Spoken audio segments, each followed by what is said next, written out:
it was just like endless bottomless pitchers of beer. They just kept like filling up these pitchers of beer and bringing them to the table. And so we were just like kept the party going. And yeah, I mean, it came up to Wakeskate Video of the Year and they called my name and I was just like, what the hell is going on? Like, on today's episode of the Grab Matters podcast, we welcome on a very special guest, Wakeskate and all-around legend, Tad Mathews. Tad can be referred to as the Thrasher of wakeskating by many. He's had his hand in so many Wakeskate projects, from video projects to print projects, movies like More Than Machines. We're talking with Tad, how he got into wakeskating, how he spent his years bouncing around different houses, filming wakeskating, hanging out with wakeskaters, editing Wakeskate videos. We're talking, obviously, WeSubsist. We're talking the Wakeskate Mag. We're talking the Wakeskate Tour. We run through a bunch of guest questions from some really great guests like Hansen, Bammer, Keaton, TJ as well. We run through some great van life stories that Tad had over the years, as well as just some great winching stories and wakeskate stories in general. Tad has been around for a long time and has definitely seen his fair share of antics and shenanigans. Had a really great chat with Tad. We also had Jake Ramsdell as a guest co-host on this one to help spark some Wakeskate memories and kind of provide a little bit more Wakeskate insight. I want to give a huge thank you to all the Patreon members. Your support is literally what keeps this podcast going, so thank you guys a ton for that. Without further ado, let's get into this episode of the Grab Matters podcast. I approve waterboarding. They're talking about wakeboarding. The thing about wakeboarding, every trick is an invert. Backside, air railings, a new dimension. We're back. Another episode of the Grab Matters podcast. Today we welcome on a very, very special guest, Tad Mathews, joined alongside Jake Ramsdell as a co-host to help this Wakeskate history. I don't know what we want to call it. I mean, it's obviously an interview, a podcast, but we're gonna get into some wakeskating, a lot of wakeskating, a lot of good stories I have to imagine are about to come up, a lot of good memories. But first, we start off with wake pants, yes or no? wake pants, yes or no? Only one guy gets a pass. His name's Kyle Walton. Ooh. Baggy blue jeans. He can wear them whenever he wants. Blue jeans, I love it. That ollie down Yeah. that big old gap. Have you ever seen the clip? I don't think so. I'll put it in, Bro, obviously. You got to put Yeah. it in where he is probably doing 35 miles an hour in blue jeans, and it's the longest, highest gap ever done. I mean, so yeah. One of them, yeah.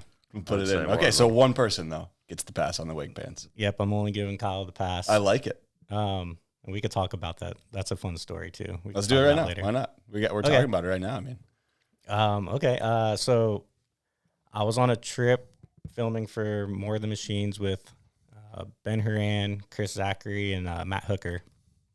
And we were winching through Alabama. And I think Ben hit up Kyle and was like, hey, we're coming through town. And at the time, like, Kyle kind of like, he had fallen off the scene for a minute. And like, he hadn't put out any Wakeskate content for a minute. And but he was like, come through. And so we had gone through, and he showed us a spot, and like he hit it like 3 times, and he's like, all right, I got to go to work. And he just like left. And like we sessioned, and I think we pretty much winched all day. And then we ended up, he worked at a restaurant. I think he was just working a bar back job or something. And we went and had dinner at the restaurant. And he was like, yeah, like, thanks for coming through. Like, I'll see you guys at the house later. And we go back to his house, and we're just like all beat. You know, we had a couple beers, and we were just like tired from winching all day. And around like probably like 10:30, we all just start kind of crashing out. We're sleeping all over the floor, just couch surfing, and we're like trying to go to sleep. And all of a sudden, like, we start hearing like this noise, and his cat was like up on this shelf above the couch that we were sleeping on. I think Matt Hooker was sleeping on the couch, and this cat, just like the memes, just starts knocking shit off the shelf, like on the Hooker's head while he's sleeping. And then they had this lamp that was like this like 60s style like lamp with like this like little like frayed like lampshade on it, and like a little like dangly switch, you know, the little pull switch. The cat starts jumping up and like turning the light on and off. This cat's deal, bro. This cat was an absolute demon. And we were just like, oh my God, this sucks. And like, it was kind of funny. We were like cracking up. We're like, what do we do? Like, we can't like shoo this cat away. So anyways, like probably like 30, 45 minutes later, Kyle comes in the door and he's like, motherfuckers, we're going out. Like, you're not going to bed. Like, he had got off work and he was like ready to go. What time were we talking? Like, what time was the restaurant closed? Probably, by the time he closed up shop, like 11 o'clock. Okay, so he's coming in and stopping at 11 o'clock. Oh, yeah. Boys, we're going. We were like already, like I said, we were trying to go to sleep. So we were just like, oh, God damn it. I was like, well, we're not getting sleep anyway. This fucking cat, like, won't let us. So we're like, all right, well, I guess we're going out. And, like, we load up Ben's truck and we show up to some girl's house and we're like, all right, let's go out back. And like, we all just hop on this pontoon boat and go out into the middle of this like huge lake in Alabama. I don't know what lake it was. It was just stereotypical like Alabama lake with huge like cliff sides. And we pull up to this like lake party in the middle of the night. And there's like a bunch of boats just anchored up. And we just started like partying and like drinking. And there's a bunch of people jumping off like this huge cliff. It was probably, 60 to 80 feet tall. I couldn't tell. It was like in the middle of the night. But anyways, this is the first time I ever met Kyle. And I'd known about him. I, watched all of his video parts and stuff. And Kyle and I just like, I think we jumped out into the lake and we were just like on some inner tubes and we were just like shooting the shit. And I think Ben and Matt went to go jump off the cliff. And like, I think Kyle and I probably talked for like 2 hours just about wake skating and like what he wanted to do with wake skating. And it was like really cool because like, I was like, oh, I thought he was like done with it. Like, I thought he was just over it, but he still had like all these ideas. I'm like, this is Kyle. And we talked about, how he wanted to make a magazine. And, so like we could talk about that like later. Yeah, for sure. That comes on a little bit later, but, it was just like kind of a crazy story. And so the next morning, we were up to the, you started at 11. Yeah, so we didn't get home till like late. And then we were like leaving like the next day. Like we were moving on from Alabama. I can't remember where we were going next, but we thought we were just going to like wake up, peace out, say bye to Kyle. He was like, yo, I want to like go show you guys a spot like on your way out. And we were like, okay, sure. Like, and he was like talking about it, like telling us, and we were all just like tired. Nobody was trying to winch that early in the morning. Especially like when we showed up, the spot was massive. It was huge. Like, I don't like the video doesn't really do it justice. Like we tried to film like a GoPro angle, from the top. It was just like really long, really tall. And, so he just showed up like in what he was like wearing the night before, like just jeans and a shirt, like, and he was just hungover as shit and was like, legend. He's like, Ben, do you mind pulling me? And Ben was like, of course. Like, you're going to hit this like right now? It's like crack of dawn in the morning. Like, we're all hungover. Like, if you want to hit it, I'll pull you. And we start pulling him on it, and like, he just come up short a few times. And then Kyle was just like, turn that winch up. It was the ridiculous winch with like the 13 horse. So it was like, he was like, crank it up. He's like, pin it like as fast as that thing can go. And Ben was like, okay, like. And Kyle was like, there's one clip of him falling where he like lands on his back and he like probably skid across the water for like 50 feet on his back. Barefoot. Like barefoot type shit, yeah. Just like spinning like a freaking turtle on its shell. Like, and I was just like, dude, this guy's nuts. Like the whole time I was like, because you just met him. I just met him like less than 24 hours ago. And like, I was like, holy shit, this guy's crazy. And I think he did it in like less than 10 tries, like just stomped it. And we were all just like, just holy shit. Like that was sick. And he was like, yeah, thanks, man. That was sick. Like, and I just like, it was the one clip I had of Kyle, like for the whole like video. I never like really filmed with him again after that. And then like, that was it. That's a crazy like first met story. He shows up in the work clothes, gets the clip. Yeah. Max speed. Oh dude. He was just like, crank it up, man. And it worked. I mean, he needed the speed to clear that thing. It was just so long, and it was tall too. Unreal. It was a funny clip too. He was like, because it was like part of it. We had to hop over some barbed wire, and like it was part of like private land cow pasture, and the cows were like running up on him when he was walking the rope out. And there's an awesome clip of Kyle just like flexing on the cows, and they all like the cows all like jumped back, and the whole thing was just like to happen that early in the morning, and it was. Kyle Walton, yeah, need to have you on the pod, dude. Yes, please. All right. So second question, favorite grab. Favorite grab. Oh, so we were just right before this. We were just watching Stu Shin's part, and I love that 180 like mute tuck knee that he does. Is it a mute grab? He grabs with the front hand. Switch front one, and then it's a mute. Yeah. It's a good one. But like, just watch any of Stu's grabs wake to wake, and he just makes them all look so good. Stu's top of the list there. Yeah. And then my dark horse pick would be Grant Roberts' stalefish. He used to do these wake to wake stalefishes where like it looked like his back knee was like gonna hit his, like you couldn't see his face, like if you were shooting from the boat, like he just had it like sucked up. Right. He would freaking yeah. He would just, his back foot would be like up like as high as his face. I forgot about that. Yeah. Unreal. I didn't want to pick, like, I know BT already said Aaron Reed. He did. Melon, so I didn't want to pick the same because obviously that's just like classic. Yeah, those are good pulls though. Those are good. All right, let's dive into, first off, where you're from. So where are you from? I'm from Tampa area. Okay, Florida boy. Mm-hmm. And how did you get into wake skating? So I grew up a Gulf Coast boy. Like my dad had a little ski boat growing up, and we were in skiing, and I couldn't ski. I wasn't like big enough to like muscle myself up, but did some kneeboarding and stuff when I was a kid, and didn't really do any other like water sports for a while. And then I was just like a rocket power kid, man. I skated, I raced BMX, rode dirt bikes. My dad bought me my first dirt bike when I was like 6 years old. So I was like, every action sport you can think of, I was trying them all. And then probably right around my senior year of high school, my buddy Chris Zachary, he got a boat, but he was a freshman in college, and he was living in Orlando, but his boat was in Tampa at his dad's house. And he would hit me up every once in a while and be like, yo, we're taking the boat out. And I was like, cool, let's go. But he was into wakeboarding. But the first time I went out there, he had like I don't even think it was a wake surfboard. I think we were just surfing behind like on our personal surfboards. Like, but I was always just like into wake surfing because I surfed in high school and stuff too.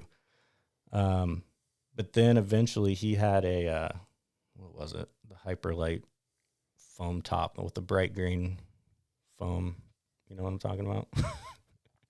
Oh, yeah. I'll see if I can dig up Catalyst. a pic or something. That was like the Hyperlight Catalyst. One of the first ones. Yeah. Yeah. I think it was like a 42-inch. It was huge.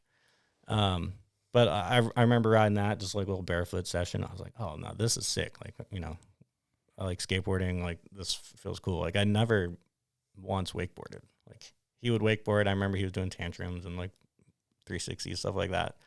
And it just never really interested me. I was just like, always wanted to surf.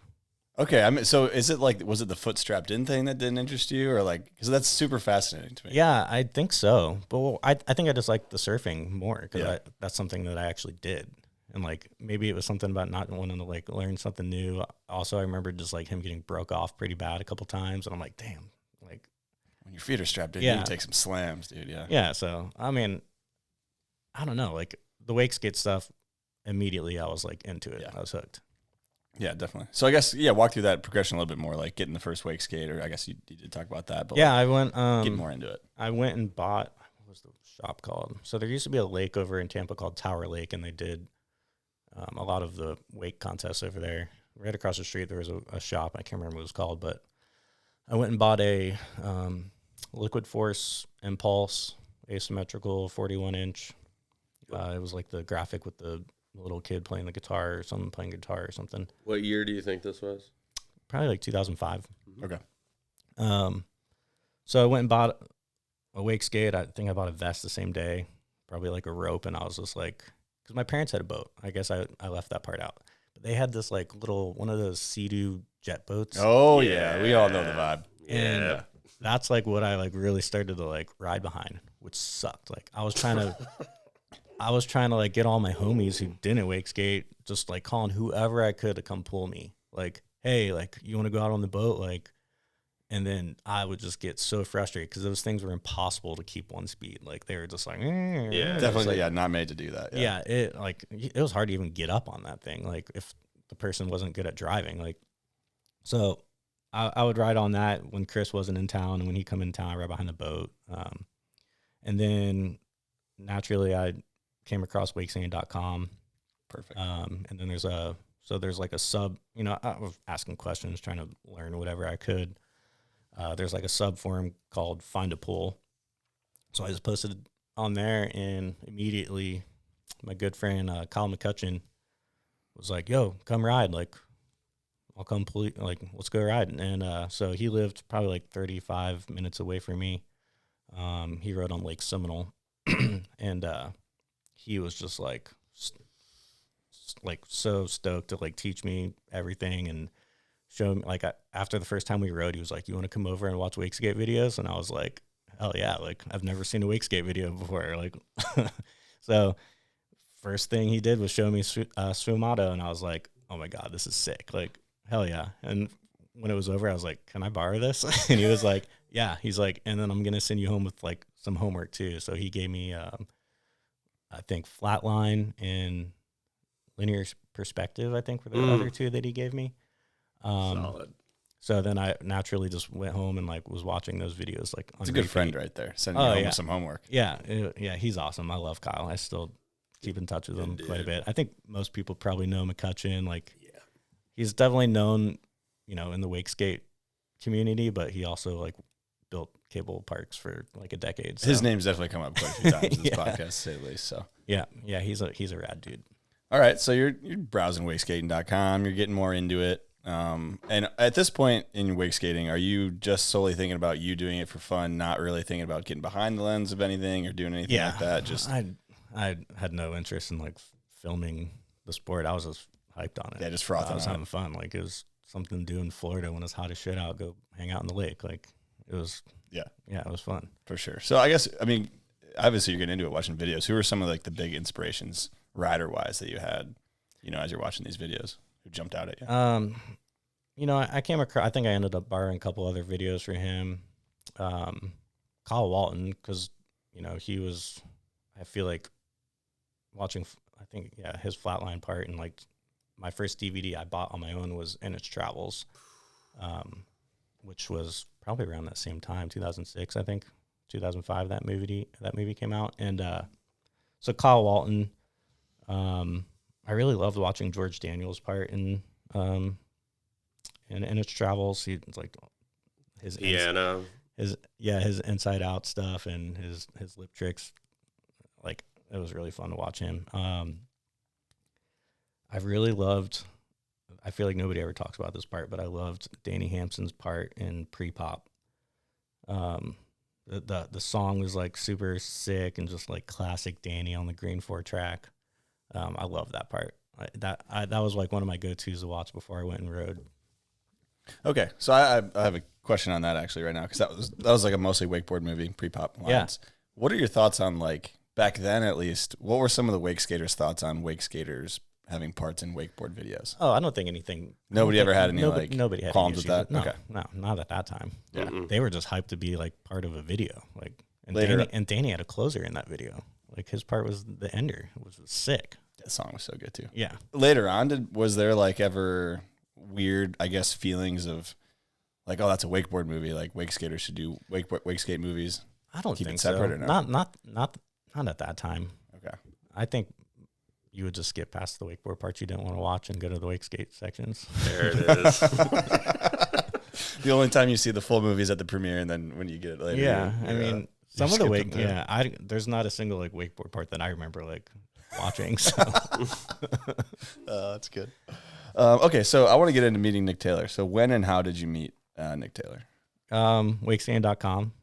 He, I think, knew that I was like, right. Like, I think he had already been friends with McCutcheon and knew that I was in the area. And I think I had been like, maybe just started dabbling into like filming wake skating, which was like me and my buddies and stuff. But like back then, like, we weren't posting anywhere. You couldn't really post on the internet. There was some posting going on wakeskating.com, but for it was sure. Like 320p like resolution, like just the worst quality like stuff. It was bad. But anyways, Nick was shooting. He was driving to Tampa and he was shooting with Bill Doster to shoot for a cover for Wakeboard magazine, and he was kind of just rolling out solo. I think it was just him and Stu. Stu was driving the winch, Nick was riding, Bill was shooting photos, and so Nick hit me up and was like, "Hey, you want to come to M Gap and film?" And I was like, "Hell yeah!" Like, and I'd never met Nick before, so I was like, "Of course, like I'll be there. Like, tell me when." I'll leave my house right now. Like, so I showed up, and it was like really cold that day, and it was like light rain, just miserable weather. And Nick ended up getting a sick photo, but he didn't end up landing the trick that session. So he hit me up and was like, "Hey, like when the weather clears up, like I'm coming back. Like I have to." He's like, "I won't let them use the photo unless I land the trick." We love that. Yeah. So yeah, he ended up coming back, and we filmed it, and I think that clip ended up in Fun Boots. I can't remember actually. What was the trick? The frontside flip. Yeah. Yeah. Because I wasn't really like filming a video at the time or anything. I was just like stoked to be filming Nick Taylor, who just to be there. Super hyped. Yeah. So, and yeah, the rest is history. And Nick and I became like really good friends after that. Was that your first time picking up a camera, like legitimately filming any wake skating, or? Yeah, outside of like filming me Just and my the buddies homies, behind yeah. the boat. Yeah, which we were just doing like shoves and 180s like at the time. Like Yeah. maybe a 3 shove here and there. So did you walk away from that, I guess, maybe after you got the trick or whatever, kind of having like a different feeling about being on that side of the camera and being like involved with that part of it? Yeah, for sure. I was like hooked. I was like, dude, I want to film. Because right after that, I ended up meeting the C1 guys, Dave Hansen and Keith. They were filming for Fun Boots, and they hit me up, or it might have been Nick. Somebody hit me up, and they wanted me to show them around some of the Tampa spots. So I think right around that time, I bought my first DVX 100, and that's exactly, I think, what Keith Lant and Dave were shooting with. So I just kind of showed up and was like, yeah, if you need an extra angle, like otherwise I'm just going to chill and watch. Like, and I think it was Hooker, Andrew Pastura, Dave, and I can't remember. There's probably a couple other guys there, but yeah, it was, I think TJ was there too. All right. Shout out TJ. Before we move on past this, like what point, what are you doing in your life at this point, I guess? Are you graduated high school? Like what age are you? And like, are you in college? Yeah, I was in college. I was going to community college in Tampa. And one of the campuses that it was this community college, and I had to take a couple of classes at the campus that was like right next to Kyle's place. So I would be like, yo, like I'm going to McCutcheon? come. Yeah. Yeah. So I was like, yo, I'm going to go. I got class at whatever, 1:00. Like, you want to ride at 3? And he would be like, yeah, let's do it. So I would just kind of kill two birds with one stone, go get a set in right after class. And it was just super cool. Were you so did you help film Fun Boots then? No. Those guys were doing their own thing. I was just tagging along. Yeah. Yeah. Okay. Because that is. Have you seen that video? I think is it somewhere over here? I thought maybe it was somewhere on there. Maybe it's not. We might have some homework for you. Yeah, that's I need to. Yeah, it's right there. Okay. Yeah, that's a legendary one. But that was like I loved those guys, like the stuff those guys were doing. Esoteric was their first video, and that was the first video premiere I ever went to.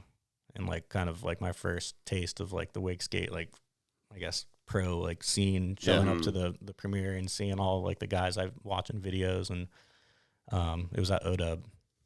Okay, I actually want to touch on a premiere because I feel like to me premieres are a really important part of any board sport culture for a lot of reasons. But I'm curious, like with the impact that was your first premiere, you said, yeah? Mm-hmm. Like the impact that has on you as someone who is not a pro rider, like you're kind of getting into filming. What does it feel like to be at a premiere like that with the energy and the culture of like of all these pro riders showing this crazy video, everybody reacting to it? No, it's awesome. You feel like you're like part of it. And I mean, I've been to like, skate premieres too and stuff. And like, this is a cool experience, man. It makes you like want to be more a part of it and do something with it, Yeah. You leave premieres just feeling full of like that culture. I think it's super important to talk about and touch on. And I'd love to figure out a way. It definitely does fill your cup too, of like, okay, we gotta ride and film and like, yeah, it gets you fired up. Completely. Every time Really? I go to one, I'm like, oh, we got to do another one. Yeah. Like, even if it's a video we're in, it's like, we got to run that back. It's like you don't even want to take a break. You're like, all right, let's start filming the next one. What are we doing tomorrow? Like, yeah, let's get after it. Okay, so like, I'm curious on what sparked your move to Orlando, because you said you're in Tampa this time. So why move to Orlando, and what else are you doing kind of at this point in your life? Actually, so my old roommate, well, my friend Garen, who I ended up moving in with in Orlando, I was just like visiting and like on a little like weekend Wakeskate trip, and he was taking a tour at Full Sail. He was thinking about going to Full Sail, and he's like, "Yo, you want to go do this thing with me for a minute? We'll go grab lunch after." So I was like, "Yeah, sure." And I had no interest in like changing schools or anything, and I went on the tour with them, and I was like, "Damn, this is pretty sick." And like, I know that's Full Sail selling you on that shit, but I was like, "Man, this is awesome! Like, this is like what I want to do." So initially, I was like, I think I'm gonna do this too, and just ruin my life with student debt and go to art school. And so I like just made the decision to pack up my shit and move to Orlando, kind of like on a whim. And my roommate lived on a lake, Lake Georgia, and it was like the sickest lake to live on. It was just a private lake. There's hardly ever anybody on it. But Scott Byerly lived on the same lake, so I was like, dude, this is sick. Like every once in a while, I'll just be chilling on a dock, and you see like George Daniels and Scott Byerly cruise by, and like I just watch them from the dock. That's amazing. That is amazing. Yeah, it was just like cool. Like I never like, I don't like fan out. I never like was like floated over his house and like said hi or anything like that. And I ended up meeting him like a little bit later on. But yeah, this was like a cool lake to ride on. It was always glassy.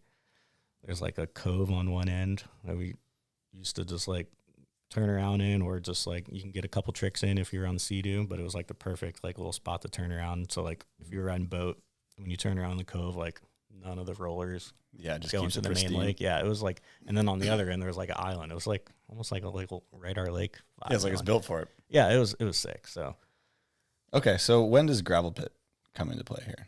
like right around that same time. Okay. I just started making like little edits since I lived on the lake, and it was just so easy for me to like go in the backyard and film. So that was the same time that like Watermonsters had their little blog. So I was like, oh damn, like Drew's blog's sick. Like I'm gonna do one of those too. And so yeah, I just made little like homie edits on there. And that was like my first kind of like taste of like putting like little Wakeskate edits together. Before I was just like filming, but I wasn't doing anything with the footage. Yeah, I yeah. just had like tapes of stupid shit. But now you had a place to check them up and Yeah, people could see exactly. 'em. Yeah. So what was the response to the gravel pit? Like, was it getting a good bit of traction? Like, Yeah, like on Wakeskating.com, like the homies were watching it, but Yeah. like they weren't getting reposted by Alliance or anything like that. yeah, definitely. All right, I think it's time we dive into the LF'n Wheel of Questions presented by Liquid Force. The LF'n Wheel of Questions. Okay, let's go. Cool. So if you can go ahead and grab that down here. Liquid Force likes to make wakeboarding and wake skating fun. They're making a wake skate and make the towel. So we're gonna make this podcast a little bit more fun by spinning way do the I LF'n face Wheel it? of Questions. Well, that's gonna block Jake's face. So maybe Like right here. That'll work. perfect, just like that. Yeah, typically that's where we put it. But Okay, cool. yeah, and go ahead and give that sucker a spin. See what we got on here.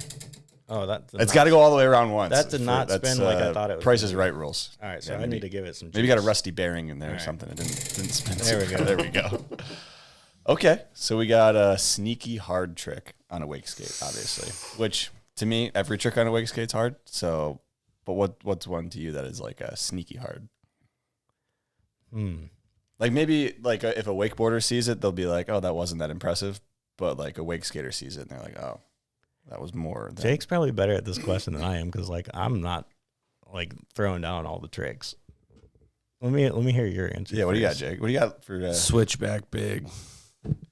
I mean, that seems like I feel like that's hard. I like that one though because I feel like a wakeboarder will watch that Yeah, and be like, "Oh, that is hard. To your point, yeah, wakeboarder would be like, oh, okay, it's just like a back big but switch, but like, no. You know what trick that you don't see a ton of people do, but I feel like it's probably because of like the split factor on it is the front side 3 shove. Yeah, Not a lot of people do that trick. CZ does it. CC does it. And That's his damn signature. I've seen him hit some splits on that trick too. Really? Yeah. Oh, I bet. But like you don't see that many people do that trick. No, just him and Trey, really. Yeah. That's the only people doing it. That is kind of a sneaky hard one because it does take like a mad amount of effort, and push the it forward. consequence Yeah. is like you're either doing the splits or it'll come up under your armpit Yeah. if you mess it up. That's a gonna good go with one. mine just because that's one that That's a good one. I used to try a lot. So. Yeah, Yeah, that's a really good one. that's All a right. solid one. We got a LF'n wild card from the crew at Liquid Force. They're wondering, what's the longest battle you've ever witnessed? So Oh my god. you've been around for probably a lot. I wish I would have thought Definitely about this. Damn. If nothing comes to mind right now, we can come back to it because we're going to talk about spots and stuff. Oh, I got it. And, Matt Hooker's Ender in More Than Machines. there you go. That was a battle. The ollie. No, the freaking wall ride on M Gap.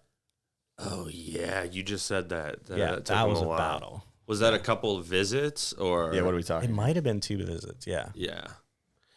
Well worth it, dude. Yeah. Well, it's Ender, yeah. Yeah. Matt Hooker. I don't know if I can go off topic here for a second, but like Of course. that dude, like, I think he was one of the hardest working wake skaters like in the game.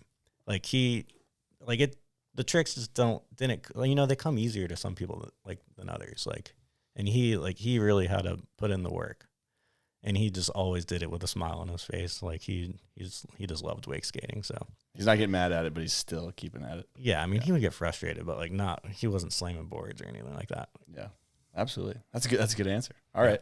We go ahead and put the LF'n Wheeler questions back. Thank you Cool. to Liquid Force for that.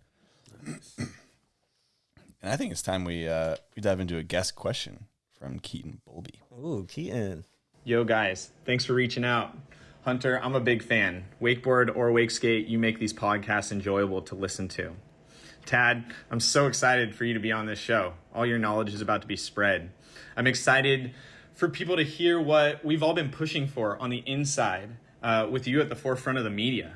And honestly, the creativity, your approach to filmmaking, and all that stuff you've taught us is invaluable. I use it daily on the work side of things. But let's get into this. I've got more stories I want to hear rather than questions. First 2 pertain to More Than Machines era. We kind of came up with this Rip City slogan. In my opinion, it was to make fun of the situation of our spots getting used and just names and that whole era of wakeboarding and winching. And we were pushing for More Than Machines and saving footage, but then our spots were getting, kind of blown up and getting used in ads before the parts were released. So I just want to hear your side of things. I threw some photos to Hunter. Maybe he can put them up on the screen. They're pretty funny, but it was a fun time in wake skating. So I just want to hear your side of that. And then the next one is during the inception of More Than Machines, you guys lived on Nan. And then I think that, let's see, it was you, Roland, and Andrew maybe at Nan. And then Stu, Dave, and I were you guys' neighbors on another lake. I can't remember the name of that. But it was a time where we were lacking in support from board companies. I think that you, Chris Zachary, and myself shared this orange new, and then we had a Aquafrolics Andrew board maybe floating around that we all used. It was just a weird time in wake skating to me that, we're trying to film a video, but we can't even get boards, but we all, shared this board and repaired it and made sure that we could, keep riding. It was a cool time that we all banded together, I thought. And then lastly, Groveland, the place, the film.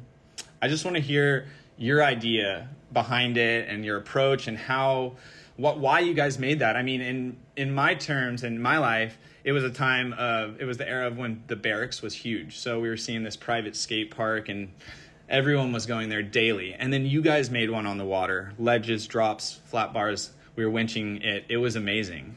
And I also remember you sparing no detail to make sure that the film was everything you wanted, or as close to what we could do with the means we had. I remember this one time you wanted a different angle of a shot, and Bammer started moving sod just so that the shot looked better with grass in it rather than dirt on the side of the winch pond. So just tell us about Groveland. I think it's the most underrated, slept on Wakeskate film to date. Please, if you haven't seen it, go watch it. And then lastly, I just want to say thanks, Tad. Thanks for everything. It's been an honor riding and shooting and working with you, and I'm excited for much more to come. Later, boys. Love it. Groveland will be linked below, obviously, for all the listeners. But Yeah, kind of three big ones there. So I don't know where you want to start with. Yeah, the Rip City thing was just like an inside joke that we would.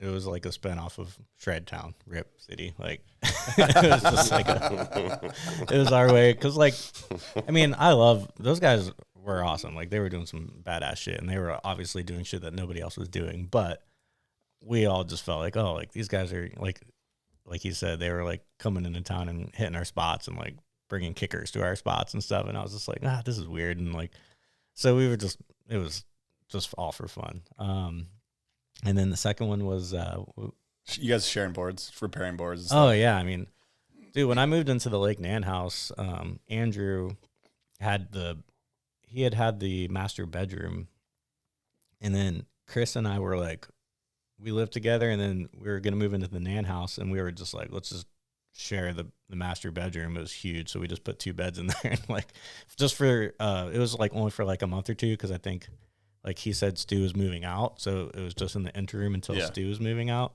And then Stu, Keaton and Dave Hansen moved literally like 50 yards away from us it was Lake Wanata.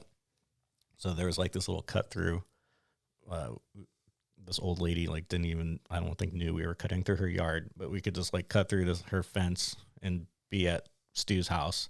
And then right across from Stu's house was Danny Hampson was living with a couple, I think it was South Florida homies, and they were on the lake. The house that Stu was living in with Keaton and Dave wasn't on the lake, but they let Stu keep his boat there. So we would go there, and that's where we filmed all of our boat stuff. Like pretty much all the Stu clips from More Than Machines and his WeSubsist edit were probably filmed on Wanata.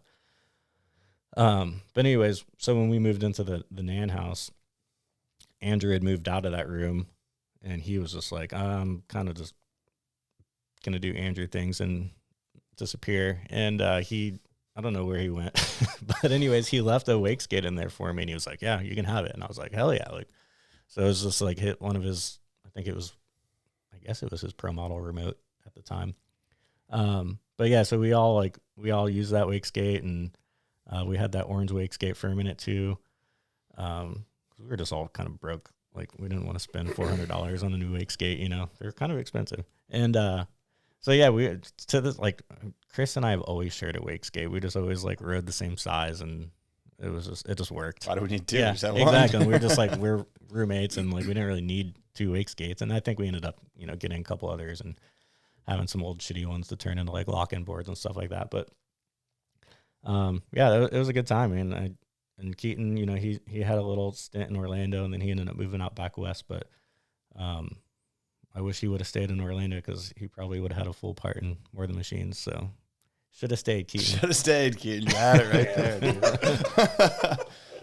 Yeah, last one was Groveland there. And then kind of like, I guess maybe we can start touching on your attention to detail and all that when it comes to filming, but Groveland, obviously. Yeah, he made a good point. Like, so when I first got to Groveland, I mean, we're kind of bouncing around here, but this is good.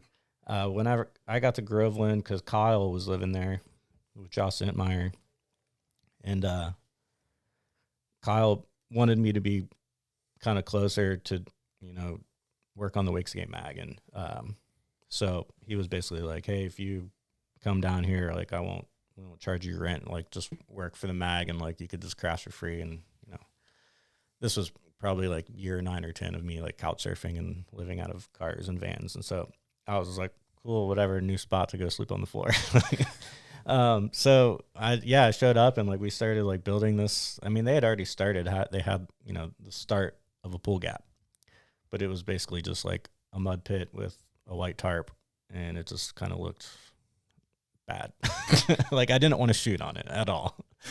So I was like, Kyle, like we got to do something with this. Like you have all these ideas, and like I get it. Like he wanted to bring like full teams out, and like they would get like a week, and we would just like film with like a crew. And put together this, like, it was the Groveland video was meant to be like kind of like Liquid Force Obscura would get a team or a section and edit, then Watermonsters would have a part, Southern Wakeskates would have a part. It was just like a cool, unique format that we That's a really cool format. Yeah, so that was the whole idea behind it. But I was like, we got to do something with this spot like before, like so I just like would sketch up some ideas, and there was like an old barn on the site, and there's like the roof had collapsed. So there was like all this wood left over. So I was like, let's just like salvage all this wood. And then like we ended up building like this sick little like two-tier setup. Do I have it here? Yeah, see if we got I don't think so. But yeah, we built like this sick like little two-tier drop. And then we were like literally like pulling up sod with shovels and like wheelbarrowing it from like 100 yards away and like planting grass. And like it looked sick. Like after we built a sick down ledge, and then we had a couple like concrete. We had like an incline and a flat, and then we had like a little lane gap. So there was probably like at least 5 different things that you could do there. But yeah, it was sick, and like we filmed for weeks on end there. It was awesome, and there was like a little skate park in the barn right behind it, so like you could chill, warm up, skate, and it was pretty much the ideal compound. That's where we met. Oh, nice. Yep. I came through. Yeah, I couldn't remember where I met you. Yeah, we met there, and this can definitely segue into your attention for detail, because this was an eye-opening lesson for a young Jake Ramsdell. Oh, yeah? About what happened here. Yeah. Was I making you redo some tricks or something? Yes. So, absolutely. So, it was Kyle Walton and you filming, and I was just doing switch front and 3 down the bigger one. At the time, I was like 16 years old, and when I would land, there was just like a moment of just like yink, like just this little like wobble, a little skirt, right? And Kyle comes up to me and he's like, "Yeah, it's no good, dude. That's it." And I was like, "What do you mean?" He's like, "That skirt, you can't have that." And I was like, "What do you?" I was like, "It should be fine." And he's like, held up the camera, put it to the clip, and then deleted it in front of me. And I was like, oh my God. So that's that's the level, but that was legit, honestly. I mean, that like, honestly, like he wasn't wrong. Yeah. And I feel like I got a lot of us, our whole crew, you know, that's probably started from like Andrew Pasteur, to be honest. Like he just had like a standard that he wanted everything to look like. And I just kind of picked up on it. And, you know, that's why people were like, why did like you have all these extra clips and stuff of Andrew that didn't make it into More Than Machines? And I was like, well, because I know he probably didn't want him in there, and he had a better one at like a bigger drop or something. And so like we just ended up having so many leftover clips. Yeah, there's a saying called "the standard is the standard," and it's Right. like it's the standard. There Right. is nothing below it is not meeting the standard. So, And then that translated into the Wakeskate Tour, because Sure did. there was basically like a rule that like if you're butt checking something, like just let go of the handle, because you're wasting other people's time. preaching to the choir over here.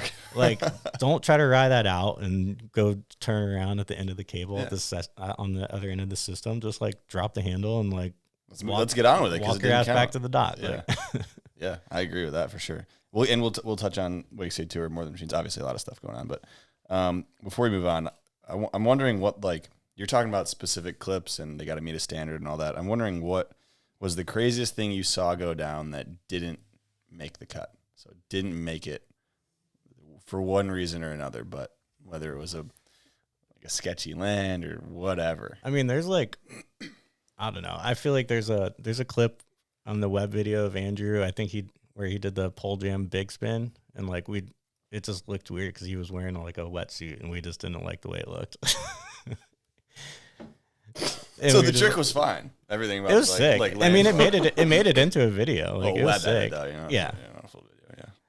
But like we were always like super anal about that shit.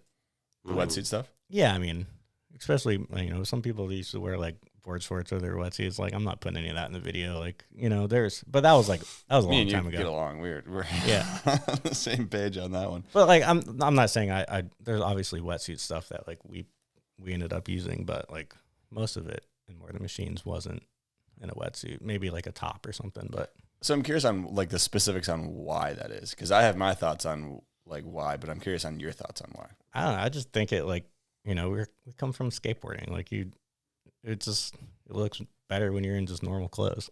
The word I use, and it applies to like a massive life jacket too, which I'm not saying, obviously saying not wear a life jacket, but like it's distracting, right, from what the person's trying to do. So I'm thinking about the wetsuit now, or I'm thinking about this like neon yellow life jacket over your thing. So it's like that, and that's where it's probably the same thing, but like, yeah. Just, I mean, but if you're trying to film and get a trick and it's winter, like go do it, man. Like once you get it, put a different kit on, and I guess,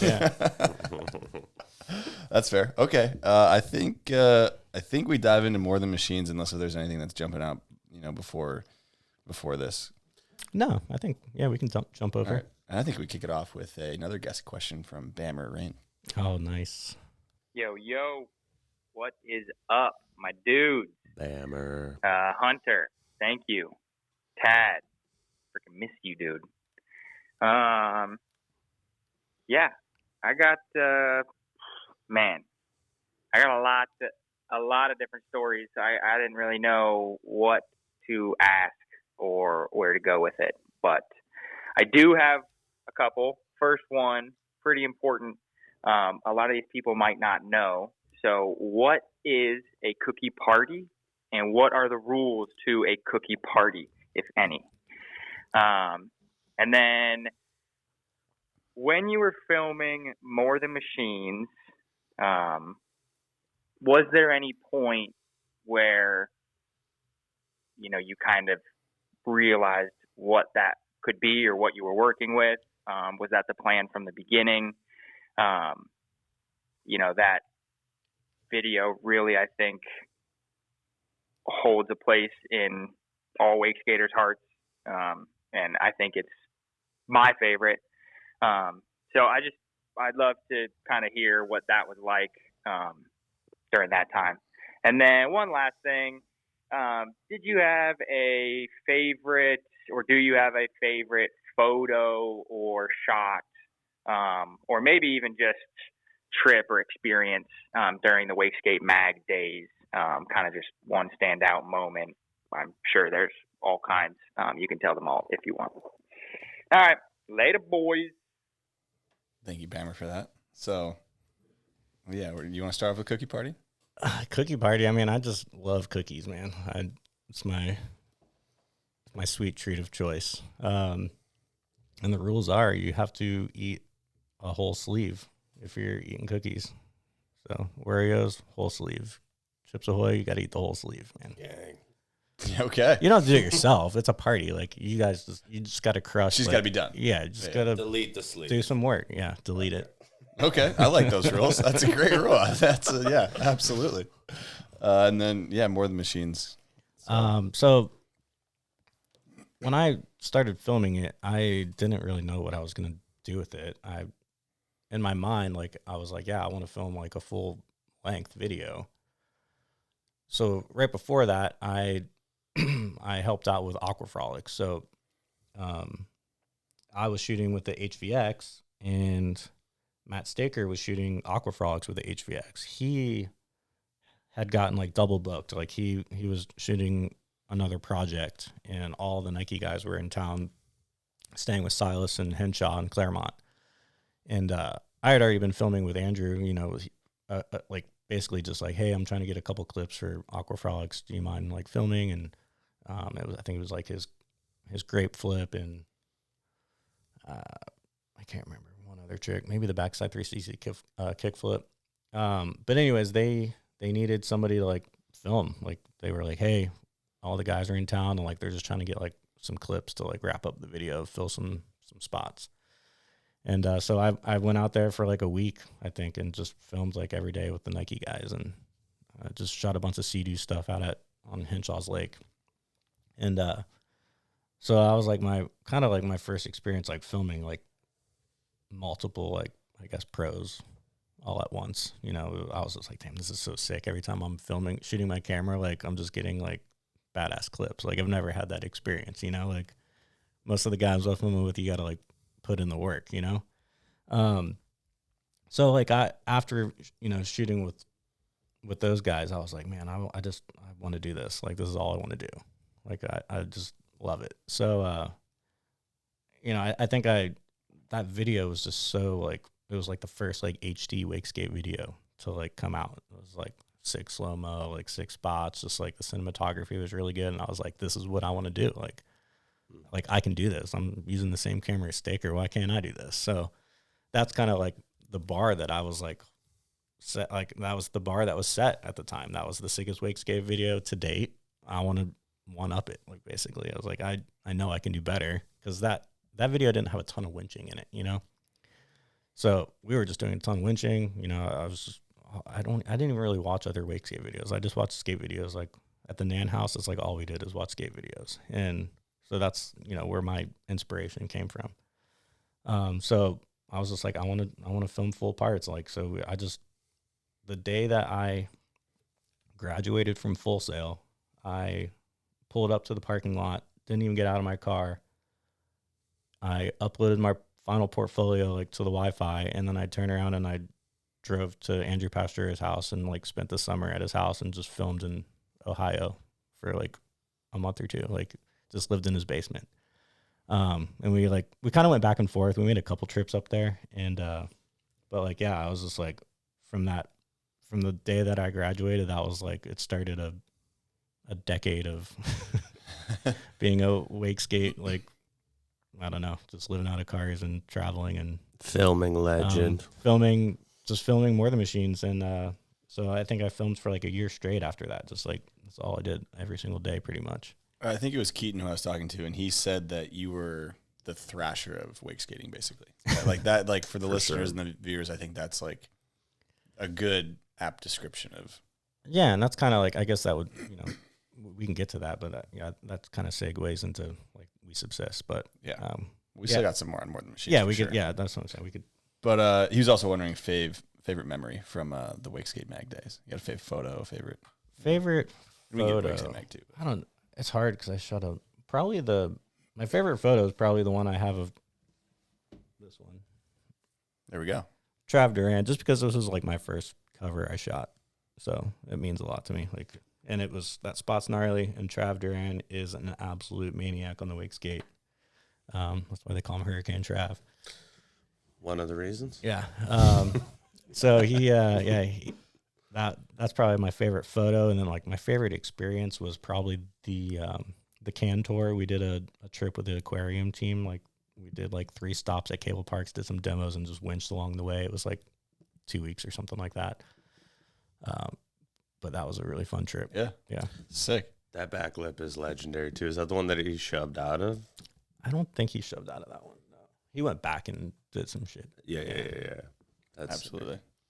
All right. So I do want to get into More Than Machines a little bit too, but I got a Patreon question from Blake Terry. He's saying, thanks, Tad, for all the work and effort you have put into the sport. All of us outside of the Florida scene lived off the content you and the sub crew gave the internet. You're a legend for it. His question is, what wake skater had the most influence on your editing / videography? You may have answered it earlier. Yeah, Andrew Pasteur. That's what we're thinking. I just, like, whenever Andrew and I started shooting, we just, like, you look at a lot of the More Than Machines, like, we just winched like every single day in Orlando. We just did it nonstop. We were going to spots like 3 to 4 days in a row, just like filming. And we just, we spent a lot of time together filming that video part, and that's why he has the most footage. You put the most time in, you get the most footage, right? Yeah. Time in, time out. Explain the title for More Than Machines. I'm curious. Actually, I don't even know if I remember like where it came from. I mean, it had to do with like winching, but it was like, I felt like it was like, the idea behind it was more than just that. Like, I was making a winch video because that's like what I wanted to do, but it was more than that. So, it's kind of like the vision I guess I had for the video. I didn't want people to just think I was making another winch video. I wanted people to know I was like trying to do something different. Well, I mean, I don't want to get too deep into like the philosophy of it, but like titles of videos, I think are actually more important than maybe people think they are. Cause that to me is like More Than Machines. I related machine to winch, obviously all that stuff, but like it's a little bit deeper than that. Makes you think a little bit. And I'm curious, you've named a lot of web edits, movies, all that stuff. Mm-hmm. What are like, does the inspiration come from the trips itself? Like, obviously I don't think you start with the title of a movie and then go film it, right? Like, I think you start filming and then it kind of comes together, right? Yeah, I mean, so Good Ratio is a perfect example of that. Like, we were struggling, like, at the beginning. We were like, man, like, do we need to like find a name for this? And, you know, I think Ben and I were talking, we were just like, no, like it's going to come. It'll just come naturally. And then just being on a few van trips with Leo, and he was always rolling up these spliffs, and like, we were always just asking him like, yo, what's the ratio? And he's just like, it's a good ratio.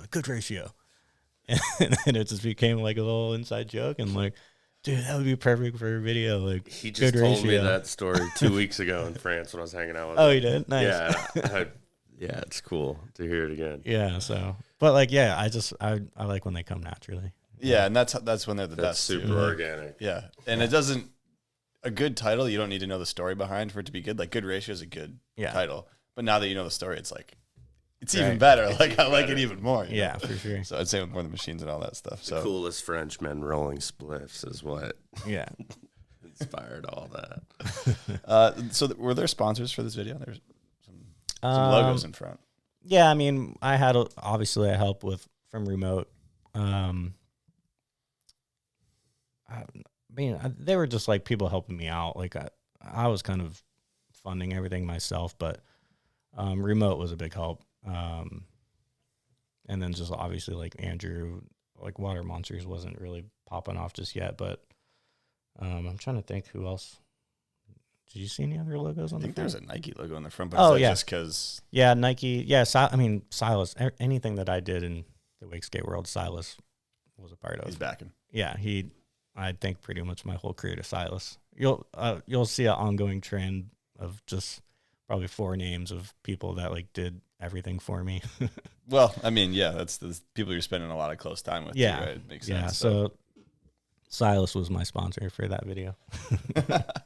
How much? I mean, how do you go about living your life? Like, what are you doing outside of this? Are you supporting this all financially, like through wake skating? Are you working? Like, how's some of the financials working out?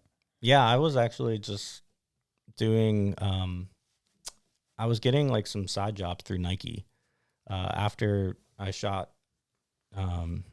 with Aquafrolics. I was getting hit with like random stuff. I was doing stuff with Tour, BMX, just like little one-offs. And I mean, at the time, kid just coming out of college, like Nike paychecks were pretty good for video work. So I was pretty much living off of that, honestly. And just any like little side hustle video projects I can get my hands on. Making it work. Yeah. You got a favorite part from that? Matt Hooker. Yeah. That's the fave. Just because of, like I said before, how much work he put into it. And just like I knew for both of us it was very rewarding just to see the outcome of that video, just the vibe and just his style. The work that went in. His style is so unique, and I just love him as a human being too. Yeah. Jake, you got a favorite part from that? From More Than Machines? It's probably Ben's. Yeah. Ben Hran's part. That's a really good part, man. Yeah. The heel flip down, that Palm Coast. Palm Coast is just, and also the song, the Modest Mouse song. Yeah. It's just the whole vibe. And honestly. Yeah, Ben's a big Modest Mouse guy. I've been told that. Yeah. And then, also this is long hair Ben. So he's got he has so many airs and styles. Oh, yeah. But that was definitely one of the best in my opinion. So sticking on More Than Machines. You were saying 2011 was the year it won Video of the Year, right? Mm-hmm. So kind of run through that, I guess, because that was obviously the year after it came out. But yeah, I mean, I knew it was nominated, but there was zero chance I thought it was gonna win because there was I'm so bad at wake videos because I mean I know there was some big wake videos that came out that year. There was some competition at the time. I just don't remember which ones they were, but I was just whatever. We were there at Surf Expo because Remote had a booth. So I was just there anyway. And then so we were just drinking at Surf Expo all day. It was a good time. And we start walking over to the Wake Awards and Silas is like, yo, we got a table. And I'm like, what do you mean we got a table?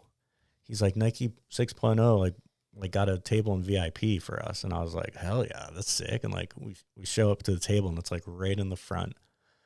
And it was just endless bottomless pitchers of beer. They just kept filling up these pitchers of beer and bringing them to the table. And so we were just kept the party going. And Yeah, I mean, it came up to Wakeskate Video of the Year, and they called my name, and I was just like, "What the hell is going on?" Like, and well, actually, so I can't remember. I think they announced Wakeskate Part of the Year first, actually. So, which like I knew, like, all right, that made more sense because there wasn't that many Wakeskate videos that were like in contention. So Andrew Pastura got Wakeskate Part of the Year. He wasn't there, so Ben and I went up and accepted the award for him. And I was just like, I got up there and I saw all those people in the crowd, and I was like, there's probably 3 people in this crowd that know who I am.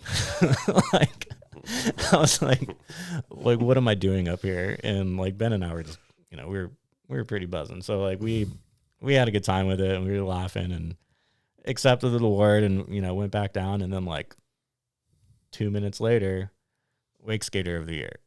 And then Ben has to go back up because Ben wins Wake Skater of the Year. And I was just like, what the hell is going on? And like, so then the Wakeskate video, like the Wakeskate awards were like done. And like, I was like, damn, that was sick. Like, we got 2 awards. Some hype. Yeah. Sick. And then, later on they called Wakeskate Video of the Year, and they called me up, and I was just like, there's no way. Like, this is like, it's only been done one time before. And that was Sfumato. Like, Wakeskate videos don't win Wakeskate or Video of the Year. Like, so it was just a wild experience. Like, it was one of the best nights of like my life. It was so fun, and yeah, it was awesome. Yeah. So when they're playing videos do they play just the titles, or they show the titles on the screen or whatever? Yeah, I think they play like a little snippet, 15-second snippet or something. Yeah. But when you see those come up, there's 0% chance in your mind where you're like, yeah, there's like, I could. No, these guys are like wakeboard videos. They're like filming from helicopters and like freaking with phantom cameras and like big budget shit. Like, I filmed this shit like living out of like my car. Yeah, around the gutters out here. Yeah.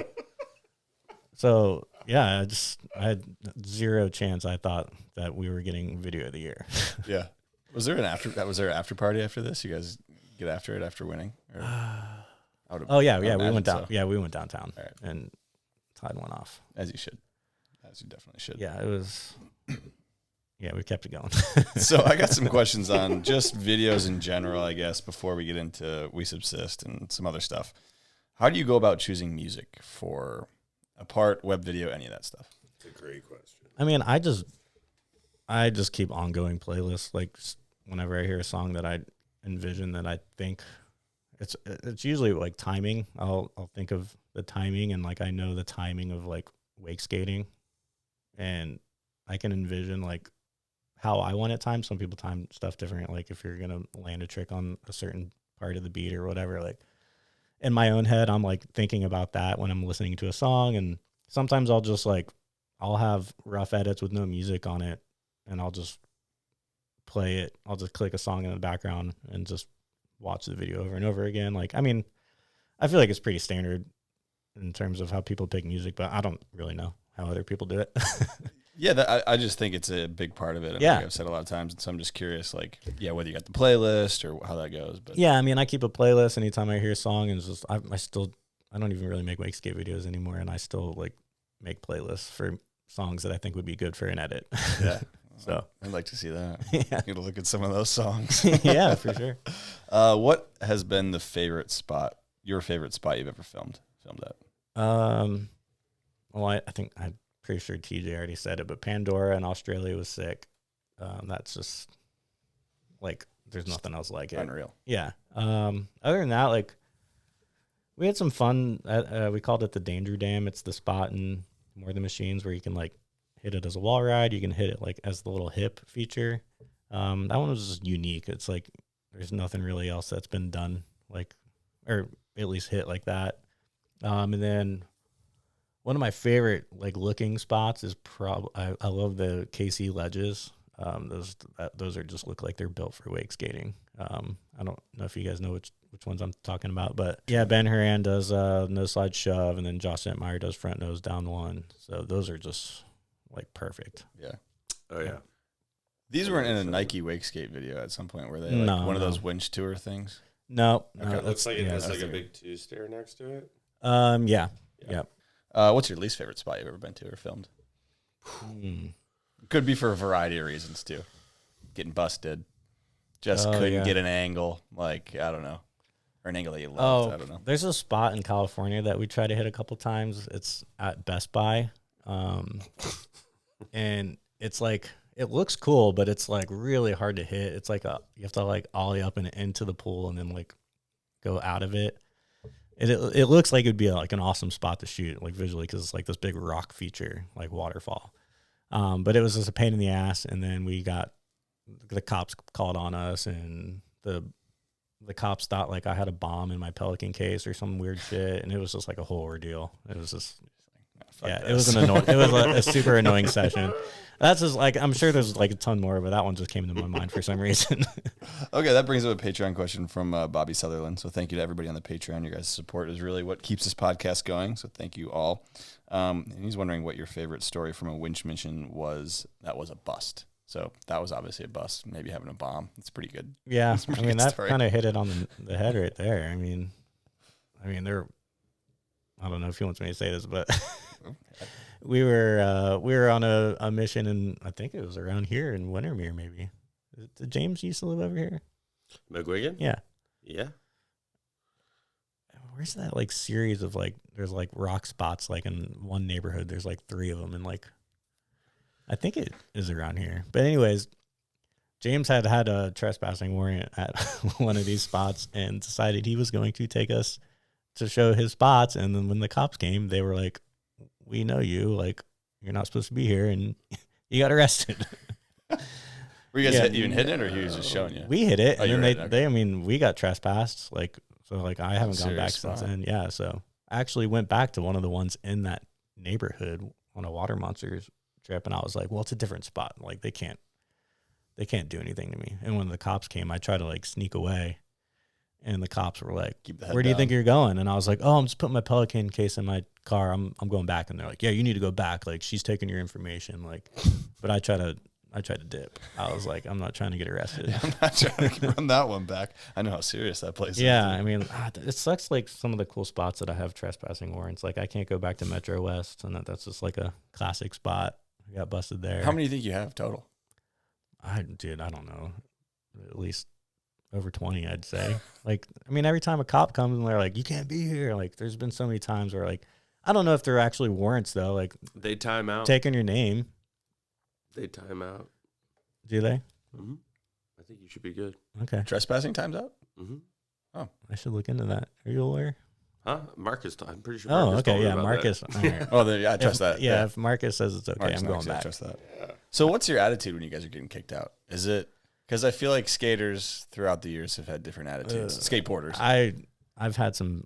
I think I've ruined it for the crew a couple times just because I've had a bad attitude towards like never towards a cop, but like a security guard, like mall cops. Like I'm just like, I don't respect you. Like, like I'm like, Just keep your head down, keep walking, dude. like, well, there's a time where they were like trying to hold us, and I was like, you guys, like, this is a security guard. They can't hold us here. Let's go. Like they called the cops. They're trying to hold they're you like, there. yeah, and I was like, let's go, and like we left, and then like 5 minutes later, state trooper pulling us over on the highway. Oh, damn, that sucks. Yeah, like we were in a freaking Sprinter van with like remote plastered all over the side of it and wake skates on the top. It was pretty easy to point out. You can lock that one down pretty quick.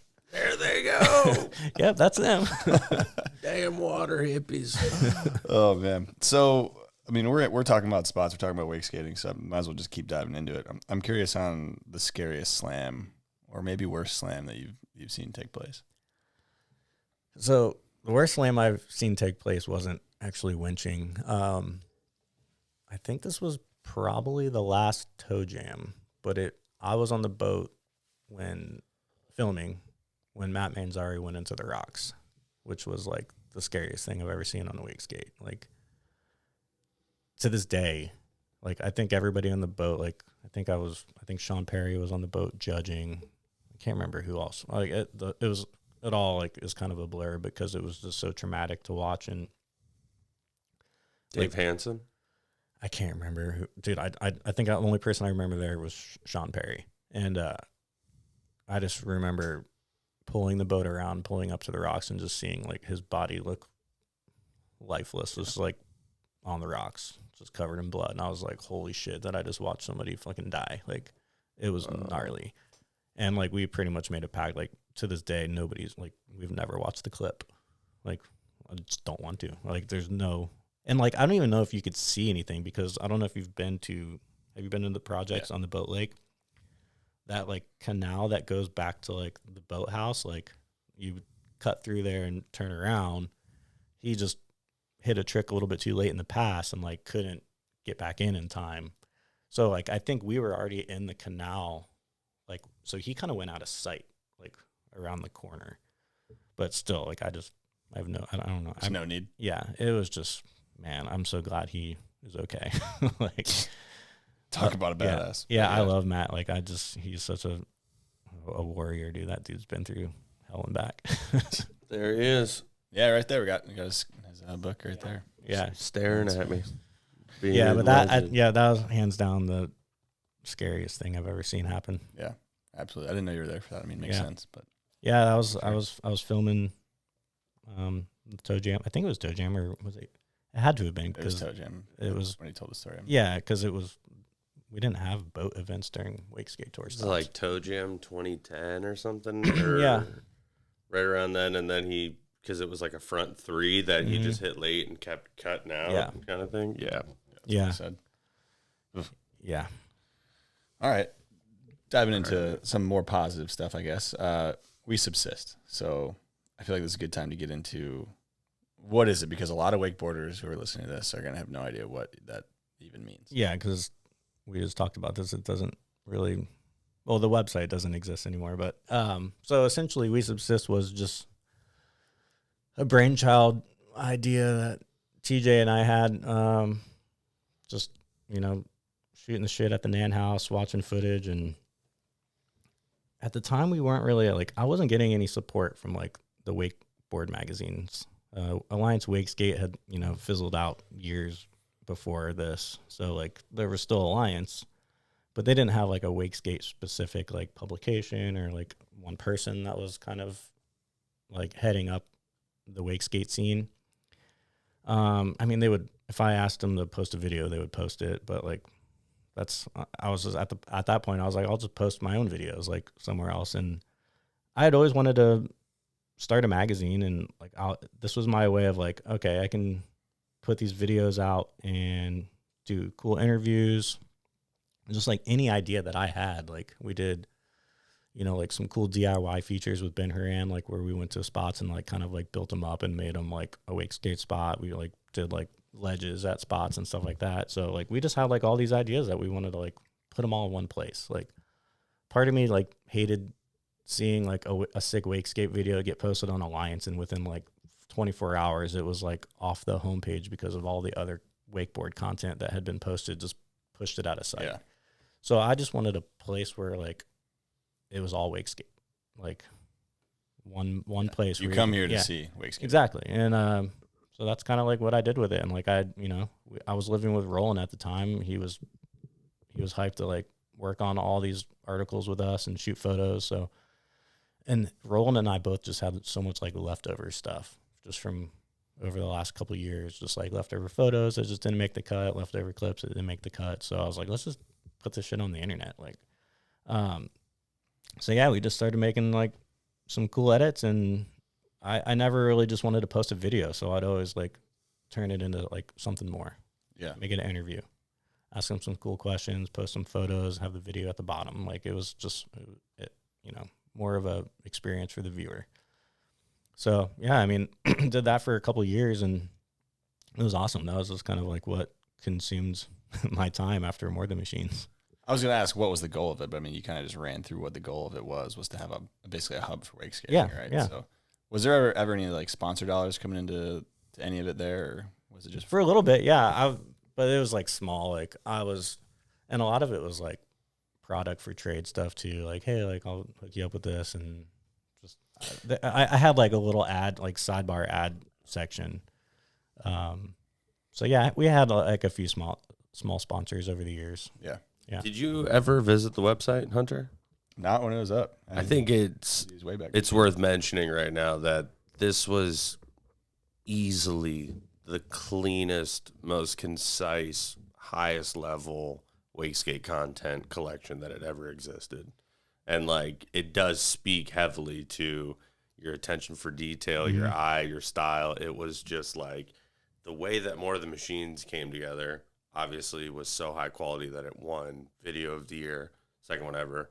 This was a continuation and almost just like a dialing in of that to where we got the highest quality content. Like we would just be, I mean, anytime there was a new drop on there, all of us would just freaking dive in, dude, like, and just obsess. And the video parts that were on there were just like unbelievable. Like it didn't feel like it should have been a free website that you could go on. Yeah, for like at the time, like at the time, like that wasn't the stuff you were seeing in web videos. Like most people were saving their stuff for, you know, full lengths and stuff like that. So are people sending you content? Obviously, I mean, I would imagine, right, here and there. Or is it all stuff that you guys are? No, there was a couple. Like it wasn't even really people that sending me. Like my buddy Ian Reed that lived in Orlando, super talented photographer. He was messing around with video for a minute, and he like filmed a stew edit, and like he would help me out with some stuff. But other than that, it was like all me. Yeah, just in-house kind of. Okay. Backside flip at the end, wake to wake. Yeah. Wake to wake backside flip. Wake to wake backside flip. Insane. Dude. I'm curious I'm still curious on some of the attention to detail stuff because, like you said, showed a clip deleted. That ain't gonna make it. That's not good. Did you ever have any disagreements, I guess, with any riders or other filmers or editors or anybody involved where you were like, no, that doesn't meet the standard, and they thought it did? No, I don't think so. I mean, not really. I think TJ talked about it. Like we were like kind of editing these parts together. Like I was there, all the guys were allowed to just come into my room and chill on the couch and watch me edit. Yeah. I didn't care. I liked it. I just liked hanging out with the boys. Like it was chill. Footage, yeah, like we were living together. It was like, whatever, dude, come chill. Like, so for the most part, like they would be like, nah, I don't like that. Or like, you know, we would talk about it. So it wasn't just like, I'm going to film this stuff and you're never going to see the footage until it comes out in a full length. Like it wasn't like that. And it sounds like most people are on the same page anyway. So it's like, yeah. And I think we all kind of had like the same like standard. We knew like what was clean and what wasn't. Yeah. You know, you always know. Yeah. Even when you don't think you want to know, you know. Right. You could try and talk yourself out of it, but the second you start talking yourself out of it, that's when you definitely know it didn't make it. You know? Yeah. It's not making it. Sure. So, I mean, any plans to bring it back or anything? I mean, I feel like you've been posting a little bit on the. Yeah. I mean, I've just been posting like just, I just have so much stuff that's never been seen. It's just like kind of crazy. Please bring it back. Let's do something, dude. Let's get a lot of photos. Seen. Yeah, I mean, it's mostly photos because like my second half of like my career, I was mainly shooting photo like work. So, yeah, it's just a lot of photos that I've been thinking about posting on social media. What did TJ say? He said that the amount of footage of Andrew that you have stockpiled that's never been seen. Oh, I don't know about that. I'd have to look through it, though. There's probably some stuff. Is enough for at least one full part. I actually have a bunch of Trav Belcito footage from when he was like 15 years old. Little Grom at Belcito? Yeah, little Grom. And I just found this like yesterday when I was digging through the hard drives. I was like, I don't think I ever did anything with a lot of this. It was like a lot of leftover stuff too, like from our Australia trip and just, you know, Gulf Coast stuff. But all right. Well, speaking of TJ, brought him up. We got a few questions from TJ, so let's dive into these here. TJ's gonna try to make me look stupid. I haven't actually listened to him yet. He just sent them right when we were starting the pod. Gonna try I can't speak to this. He's coming for a got you moment. He did title him though, so. Yo, what's up, Tad? Stoked you're doing the podcast and can't wait to listen. Some of my favorite videos to rewatch are of the Nike team. And I'm just curious, what was it like to work with that company and that crew that they put together? And do you have a specific like favorite Nike project that you worked on? So that's the first one there. Diving into Nike a little bit. Yeah, I mean, Silas curated like a team of the best. It was just like kind of crazy to go on those trips with those guys. And I'd say the sickest trip we did was the thank you trip where we went to Portland and then did like a road trip around Oregon for a couple weeks. and just camped the whole time, and the weather was freaking perfect the whole time. The vibes were just sick. We were in 2 Volkswagen Vanagons, little Westphalias, so it was just like a sick vibe. That's a great vibe. Yeah. So it was like camping. We went to the hot springs. We did all sorts of stuff. It wasn't just like wakeskating. It was just like an full-on adventure. trip. And it's like, that's like what Silas is into. Like he literally like owns a camper van or a Sprinter van, like Flatline, right? Flatline, yeah. Sorry, yeah, Flatline. So like, that's kind of what he's always been into. So he was just like, let's mix that with wakeskating. In his element, and it was just like the sickest trip. The vibes were cool. It was just, and then all the spots over there are really awesome. That was at University of Oregon. There's like that sick Hubba ledge that we shot at. Is that with the O in the background? Yeah. You could shoot it like that? Okay, yeah. Yeah, it was like a perfect ledge for wake skating. It's been hit on a wakeboard too. Yeah. It's kind of small, but I was hoping to tee up. It's been hit by a couple people on a wakeboard, actually. I think Tyler High front lip pretzeled, and then Dylan Mead, I think, just 50'd it. But yeah, I'm pretty sure Austin front blended that. So yeah, kind of, yeah. Or front nose blend, sorry. Front nose blended it for sure. Yeah. But yeah, the spots were out there were sick, and it was just like, I don't think we got busted at a single spot. It was cool. Yeah, that trip was all time. Just went well. Seen a bunch of sick shit. The last night we freaking bombed Goonie style down the beach in the vans and camped out on the beach in this like sick cove and just had a fire, and it was just like perfect way to cap off the trip. It was cool. Unreal. All right, we got another one from TJ. We got 3 here, so. All right, I know you've done your fair share of winching, arguably more winching probably than most wake skaters themselves have done. But of all the crews that you've gone out with and all the spots that you've hit, what's the most scared you've ever been for someone to hit a spot? That's a good question. That's a good question. Good question, TJ. I'm trying to think of like some gnarly spots, but the one spot that Yan did in California, that huge spot, like I don't know why that spot like scared me, but it was just like so big, and like the water was, I get scared on like spots that look like the water's moving around a lot in the bottom. Yeah, that undertow, like that, it just, there was so much moving water and it was big. So that spot was kind of crazy. Did you film that? Yeah. Whoa. Yeah, that was for good ratio. I'm trying to think what else. Damn. The undertow is very scary. I mean, any spot that has like a super shallow landing, I get scared. People like, you know, if you get bucked like into like a front flip and hit your head in a shallow landing, like your neck's done. Like, yeah. But like, yeah, it's hard to think of specifics. It's just been to so many spots. Is there anyone who rides when you're like, and you're just not scared? Like if Andrew's hitting a spot, or you like, he's hitting it, I'm not really thinking about like worst case scenario. I would say Nick Taylor. Nick Taylor. Nick grew up riding in like 6 inches of water in the Gulf Coast and low tide, and he knows how to fall in shallow water. So like, and he's just like an acrobat when he falls. He does like some crazy flips and shit. Like He'll land on his feet. Yeah, he's like a cat. Yeah. Yeah, he is. Yeah. Yeah. Okay, that's a good name, Nick Taylor. And before we get on to the third question, I just got a random question. Who do you think is the greatest wake skater of all time? Andrew Pestero. Okay, that was easy enough. All right, Tad, I got one more question for you here. Over the years, wake skating and mustaches have gone hand in hand. Can you rank the top 3 wake skate mustaches of all time?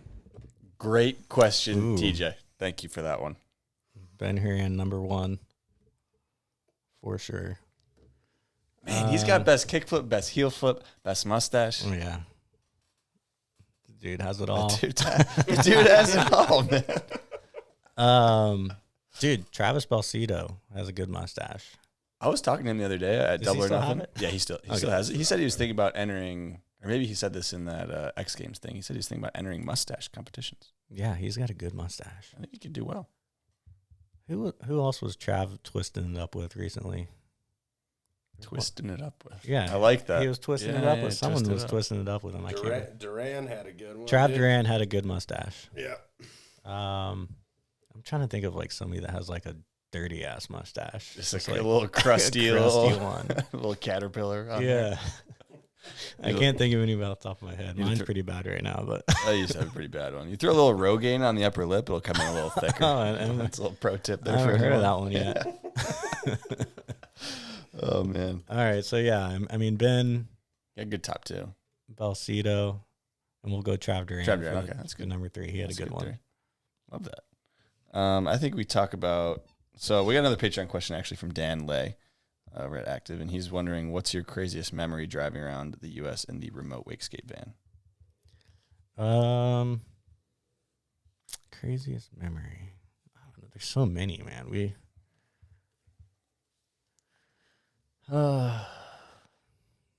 I have a really funny one, but it wasn't in the remote van. It was in Nick's van. Well, it sounds like we should. We'll talk about that one in a minute. All right. But make a note. We're not skipping past that.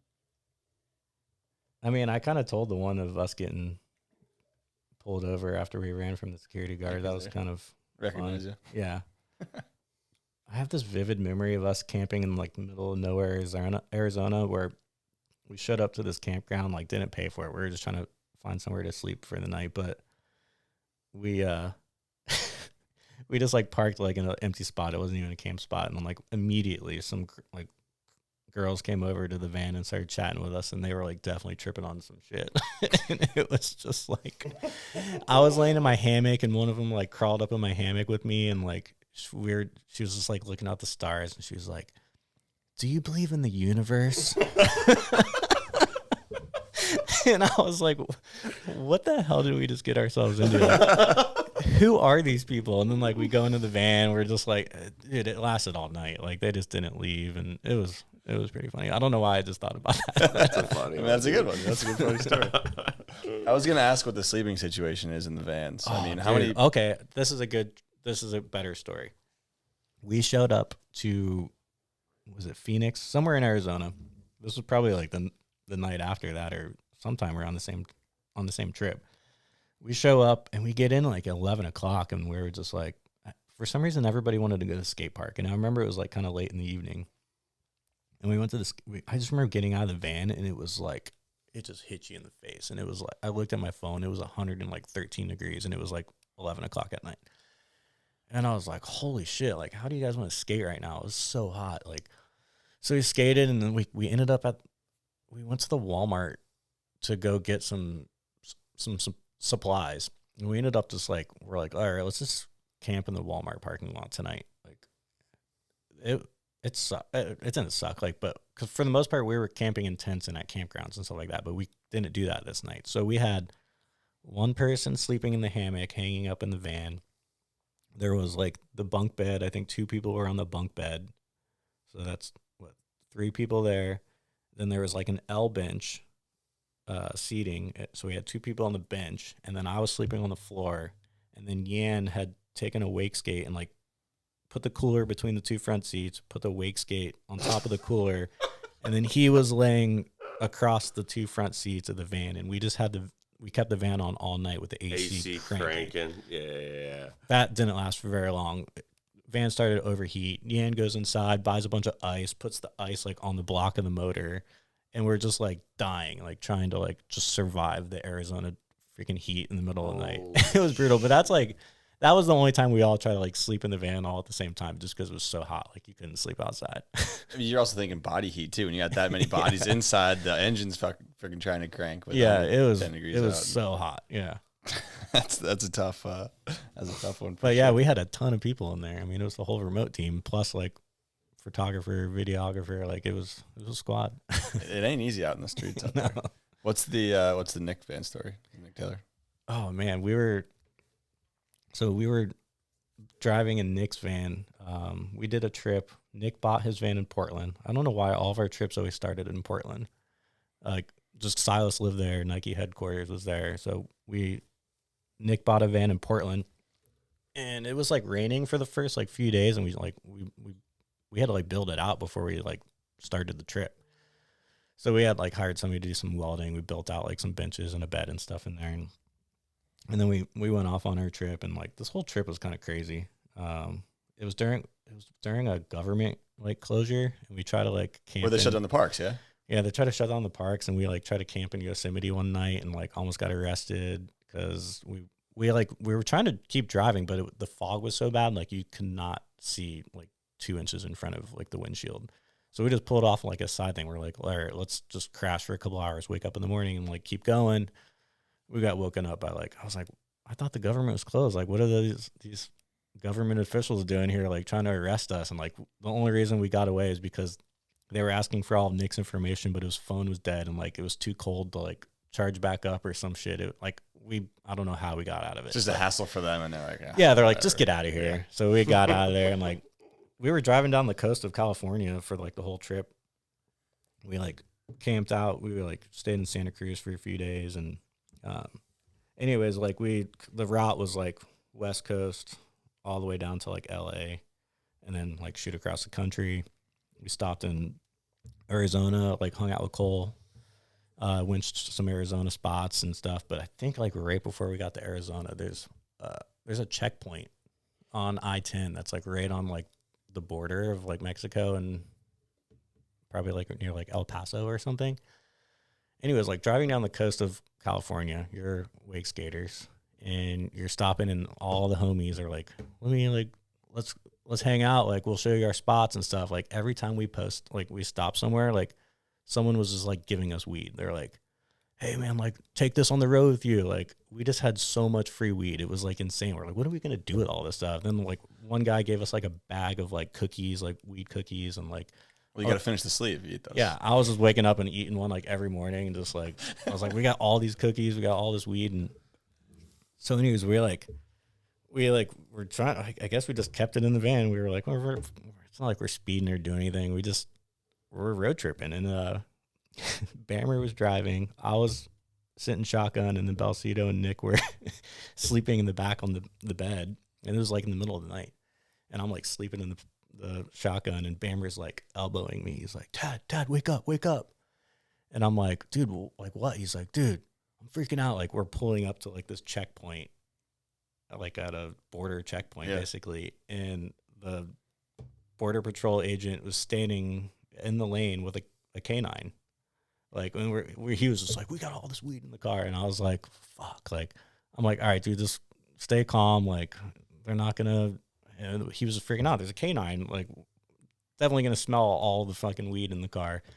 And I know the cookies. I know that they're like, they probably got bigger fish to fry, but like I just woke up. So I started like, I'm like in a daze, and we probably get like 10 feet away from this dog, and the agent just walks right in front of the van and like goes and takes the dog to like a semi truck to go sniff it out.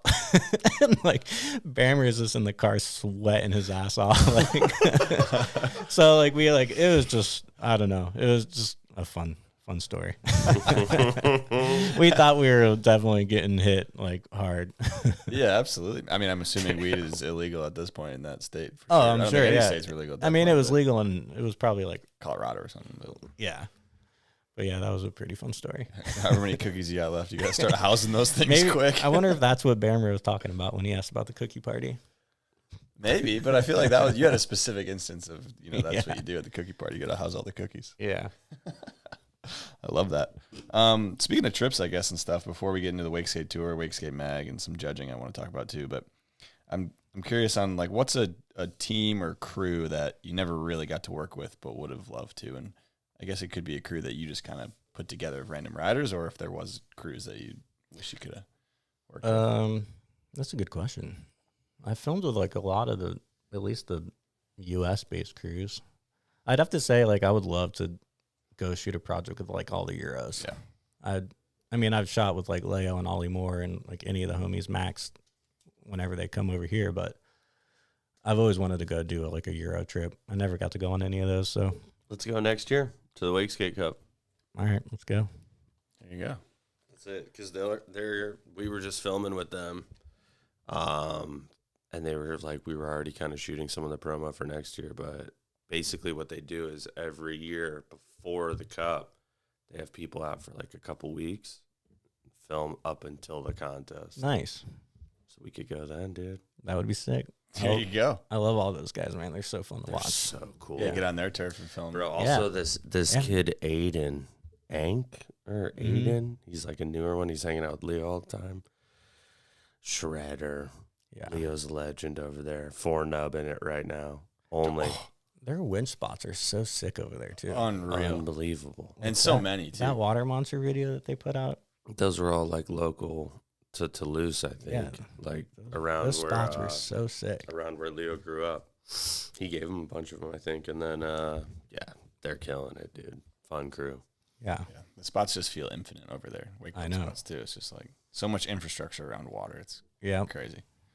I'm also curious on what you think wake skating's best year was, because we're kind of in a decent heyday of it we're talking about right now. But I mean, I'm just going to, is it natural for me to just You pick could- like what the best year for me was? Yeah, do that. definitely. You're the 'Cause- Thrasher of the shit. So yeah. I would say 2011. Yeah. Nice. That was like More Than Machines, Video of the Year, WeSubsist. I did a bunch of cool projects that year. I think that was the first year I did the Trans World Divise and Conquer. Damn. That's a whole thing that I was just like doing we all should sorts talk of stuff about. that year. Yeah. Let's touch on that a little bit then. Jay, I mean, you got anything to bring up on that, or? Divise and Conquer? Yeah. Do you know about this? Not familiar. Did you ever see the Trans World Skate and Create? Yeah. The skateboarding What year are we videos? talking about? Divise and Conquer. Is that same time frame? 2011, yeah. 2011. So each Wakeskate team got their own setup on a 2.0, right? At the And projects. At the projects, and would get a week to build a set. It was only 3 days. 3 days? They got like 1 build day and 2 ride days. It was a lot of work. Take it over. Yeah. How did it go? And who did you film with? So Watermonsters, no? they did it was like team based. So Yeah. we did a video with the Byerly team, the Obscura, Remote, Watermonsters did one, Mutiny did one. Did you film all the parts? I filmed all the parts, but each team got to pick. It was because it was kind of like low budget. It was sponsored by Tiva. Yeah. Shoot, yeah. Yeah. And it was like kind of low budget. That's why they only had 3 days. They had X amount of dollars to put towards, whatever they wanted. If they wanted to do all sick lighting and stuff, they could have done that and just build a simple rail, or buy a bunch of stuff and build like a whole like backdrop basically. Mm-hmm. So yeah, I think Obscura, they won. So the winner would get the cover of Transworld. Mm-hmm. So I think it was the first year, Aaron Reed had a cover of him doing, I can't remember what trick it was, but it was like, there was a flat bar and he set up this little metal barricade thing and he like did a hippie hop off the rail out of the trick. I can't remember. Do you remember what trick it was? I think it was like a front It's a board shove. 270 shove or something. Yeah, it was like a 270 shove out. Yeah. It was sick. Yeah. But yeah, it was crazy. I mean, I lived at the projects for like a month straight. It was brutal. The first year I just camped there because I did it 2 years in a row. And the first year I just camped at the projects, which is just like, What time of year are we talking? I mean, it wasn't that cold. It was brutal. Like, I was just like, dude, I was living out of my car, like for the most part. Like, I was like, yeah, like I'm down to come film. And I was like, I'm just gonna stay here because it's easier than driving like in and out of all the way to Bithlow every day. And I was like, I'll just camp. I was like into camping at the time. But yeah, it was fine. Like it was just sucked. And the next year It was fine. It just sucked. the next year I stayed at Ian's house and just kind of crashed on his couch. But I mean, just being at the projects for that much time, like you're just out there in Bithlow and the elements.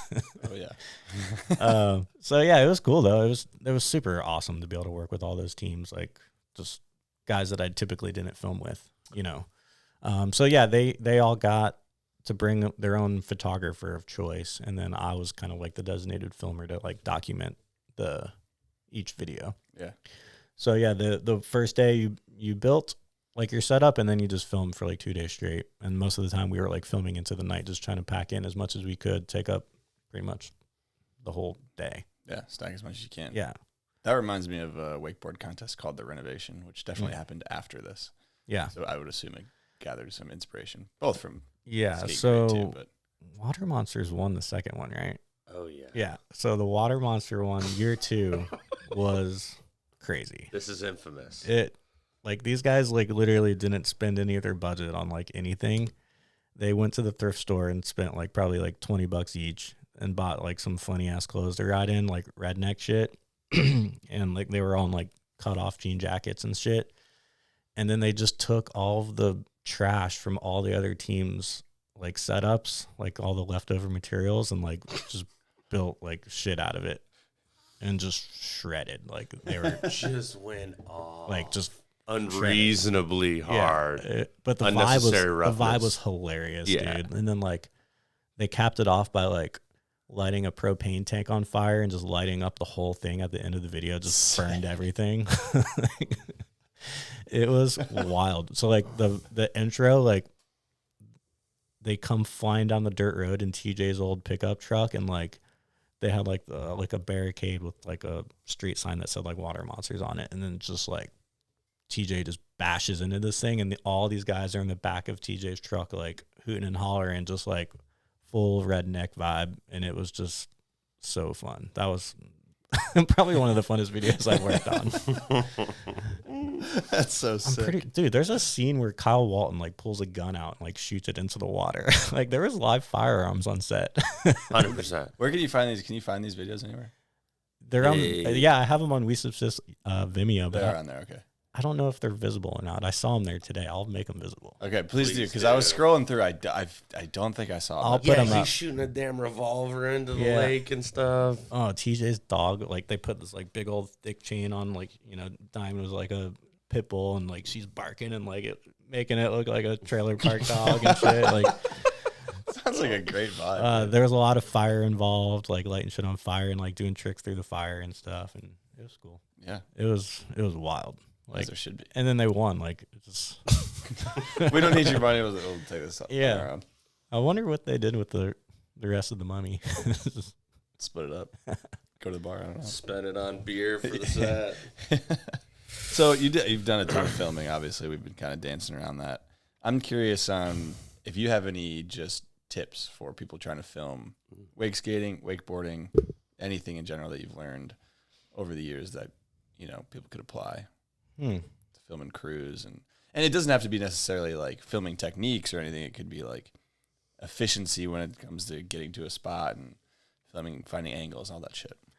Yeah, I mean, definitely trying multiple angles, and then also like I've always thought it's a good technique to like if you got a sick angle of a trick and they necessarily didn't land it, or they landed like a sloppy one, like I would always pop like a fisheye on and go film it again from a different angle and just like use that first clip as like the run up or something, and like just to add a little bit of variety to it so you're not shooting from the same angle the whole time. And especially if you're shooting, you know, multiple people at the same spot, like switch it up. Like also like just never stop filming, film everything. Is like I always just tell people like just keep the camera rolling, because you never know, like you're gonna get something that's good for like B-roll to just add to the edit. You know? Yeah. It's called hijinks. Hijinks. Baker kind of stamped that exactly a long time ago. But favorite camera you ever filmed with? Favorite camera I filmed with? The HVX, for sure. Yeah, it's good. I think it's the best camera ever. I actually, you know, like these days everybody's on the little Digidad cams, and I bought a Panasonic one. It's like, when I got it, I'm like, this is literally just a mini HVX. It's like the dad cam version of HVX, and the quality is awesome, and it's awesome. I love it. Do you remember your settings for your HVX? No. I'm curious because some people hold the settings for their HVX really very close. Oh yeah. I mean, I can't remember. That's so long ago. Yeah. If you did have those. Do you remember yours? No, I'm not that technical. Yeah. I'd make sure the ND filter is good, do a little white balance, and we're all set to go. For sure. Yeah. Yeah, it's been too long, man. Yeah, definitely. Dude, let's talk about this hitter real quick. Let's do it. Let's talk about it right now. Ooh. Is this a 101 here, Ted? Yeah, this is a 101. I can't remember. It must have been like after. Talking about his remote wake skate here. I can't remember if it was before or after Good Ratio, but yeah, Ben and Silas hooked it up. They they made one of these for me and then one for Josh Letchworth, because Josh was kind of the remote photographer for a while there. Yeah, that's like the coolest gift I've ever received. Good friend Tyler Mangus did the artwork. So sick. Yeah, it's like this cool. Like I used to have this little like shoulder rig thing that I would film with every once in a while, and I think they were just trying to create this like, I don't know, steampunk old school like Definitely vibe. steampunk vibes in that a little bit. Yeah, Sick. You ever ridden it? No, it's never been ridden. It's the wall hang. It's a wall piece. It's beautiful. Yeah. Yeah, I love that thing, man. All right. Speaking of remote, before we get into Wakeskate Tour, Wakeskate Mag, I already said that, but speaking of remote, gun to your head, remote or Watermonsters, both want you to get in a van tomorrow for a paid trip that you already have the time off work for. Who are you hopping in? That's unfair. You're going to make me pick. Gun to your head, dude. That's so unfair, gun to your bro. head. You're going to make me pick. Yeah. That's, dude, well, whoever I say, the other guys are going to be like, dude, fuck Tad. How about you say it, and then I'll bleep it out, and no one will ever know which one you actually said. I think that's a good call. And then just say Leaf. Oh, man. I'm just going to, I'm going to. You taking the bullet? Is that what you're saying? Well, what van are we talking here?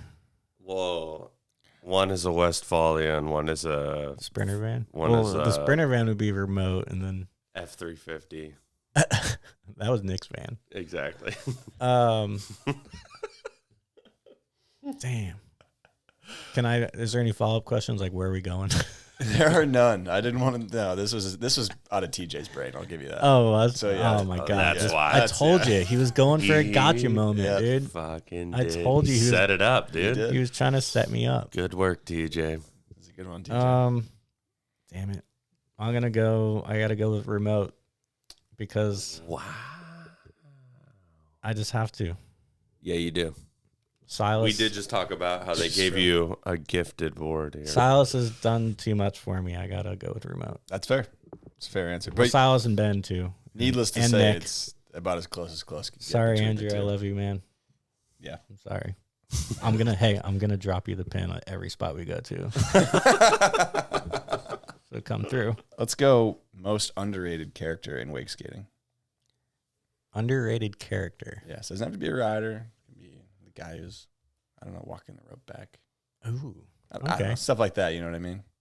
Like, is there any guys that were just like always at the spot, but yeah, always helping out? I don't know. Names that, people wouldn't think about wake skaters maybe. Dang, that's a good one. You got anybody, Jake? Yeah, some underrated characters. I mean, it could be rider, but I'm trying to think. I think I did ask you rider before, Jake. But You asked me underrated rider yeah, for sure, but not underrated character. just like character. Yeah, I like the character. This one's also from TJ. So he followed it up with someone who made a trip better with their contributions off the water. Oh, so that might help narrow it down. For me, it's got to be, when he was hanging out around Valdosta at Peanut. I don't know if you ever got the chance to meet yeah. Peanut. I met Peanut. Peanut is the dude. He doesn't even ride, really. I mean, he'll wakeboard a little bit, but, like, his contributions to any spot were second to none. Yeah. Rub awesome. bricks. We hand-built a cart to carry all of our stuff because the walk was, like, 5 miles to a wind spot one time. He had Polaroids, drones, filming, everything, and he's just, like, a good old boy. But just, like, loves the crew. Yeah.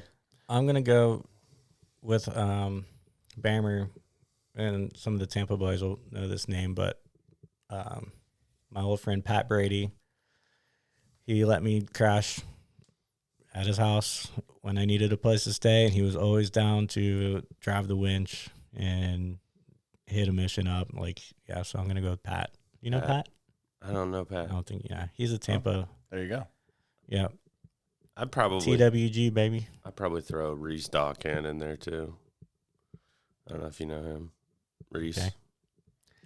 Yeah. Some good ones there. I was just going a little bit more personal. I'm sure there's always awesome guys that show up and, yeah. I mean, it's just people who are like adding to the session. I don't know. Yeah. Oh, dude, my boy Matt from Arizona, he always let us crash at his place when we came through, took us to spots, cooked freaking tacos for us whenever he got home. Like, there's so many guys that just like opened up their doors for us. Love the homie that cooks like some really good food too at the end of a long day. He also had this like studio room in his house that was just like full of instruments. Half the crew aren't musicians, and we're just like freaking making noise and just like having a good time. Like, vibe. His house was always a good vibe. Yeah. So shout out to Matt. Love it. All right, let's talk Wakeskate Tour. So I guess what was your involvement at the beginning of the Wakeskate Tour and just kind of like the transition into this? Ben and Silas hit me up to film the Nike 6.0 retention event, which was like the year before Wakeskate Tour, I believe, right? It wasn't part of, the first one wasn't part of, the second one was part of the tour. The first one wasn't.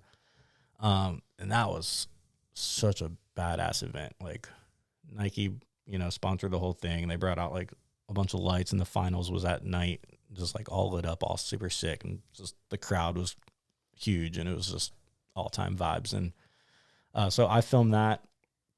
And then the next year is kind of like when the Wakeskate Tour kicked off. And again, Silas hit me up and was like, you want to be like a filmer for the Wakeskate Tour? And I was like, hell yeah. Like, I just travel around and film Wakeskate events with the boys. Like, yeah, let's do it. So yeah, I did that for the first couple years until Rockstar took over like as the lead sponsor, and they were like, well, we're going to bring in our own camera crew. So I was like, damn, I'm out of a job. I'm getting squeezed out. Yeah. So Silas comes in again, dude, and was like, all right, well, you want to be a judge? And I was like, yeah, like for sure. So then I just started judging for the tour, and like, that was awesome. Like, so the whole time I was doing that, like, I think I got to look at the timeline, but I'm pretty sure this was, right around the same time we started the Wakeskate Mag. So I was like traveling around like on these trips, and like at the same time I was traveling around judging, I was like squeezing in like little mini winch missions and trips in between and shooting for the magazine. So I was staying busy. We just always had something going on. Yeah, absolutely. So yeah, I mean, but the tour was like my steady like little income there for a little bit. Was it pretty good? Pretty decent judging for the tour? I liked it. I mean, I don't like judging anymore, but at the time I did. Like, yeah, it was sick. Yeah. I feel like vibes were so high. It had to be super awesome to watch. Yeah, it was. I mean, the riding was insane. Yeah. And all the spots we were doing, like the Canada stop was really fun after we did you go to the Canada stop, Jake? I've heard of the infamous Canada stop. I wasn't there for that one. What do you know what the park is with the windmill in the background? The Wake Park? Yeah. It just moved, but I think it was Windmill Island. Oh yeah. Windmill and something like that. But yeah, that was actually a crazy story. The pool gap that they initially had built had just like collapsed like right when the contest started. I think the women's division was riding, and it just like blew out the bottom, and we had to like change venues kind of like on the fly. We went and held it over there at that spot, which was like massive. Those are the massive like blue down rail things. Yeah. It was crazy. But anyways, yeah, like filming for the tour and then judging, like it was just awesome to be a part of that. It was, yeah. The riding was insane. Just traveling around with those guys, and yeah, it was a good time. 100%. Okay, so we're talking judging. Got another guest question from Reed Hansen. Nice. Yo, Tad, stoked you are doing this podcast. I'm excited to listen to this one. Question I got for you is, a lot of people are aware of you're a man of many talents, but, one thing that some people might not know is how often you were in the judge's seat. I think that it stemmed all the way back from Toe Jam to, Wakeskate Tour days to the PWL. Is there something that sticks out in your mind as like a super epic event or like a final that was just insane where everybody was just killing it, or, somebody just had a crazy battle or performance, like a, Pastura and Rehn battle, or I don't know, something like that. One that sticks out to me is like Ben Rehn and the jet ski event at Toe Jam landing a kickflip that he'd never even tried before off of a flat bar. Something nobody even done before. Something like that. I'm sure you have a ton of different stories, and that could be a rabbit hole for you. But I was just wondering if there was one that stuck out in your mind. Yeah, stoked to hear this one. Good luck tonight. That was first try ever. The kickflip off the flat bar, I was there for that event, but I was just spectating. I think it was the first. Oh, I don't think it was the first one he ever tried. I think it was the first one he ever landed. Whoa! And then I think he did a backside flip like right after it or something. Jeez. Yeah, like just in the flats. It was pretty awesome. Yeah. Yeah. Any good battles? Or any, Dude, there's so many.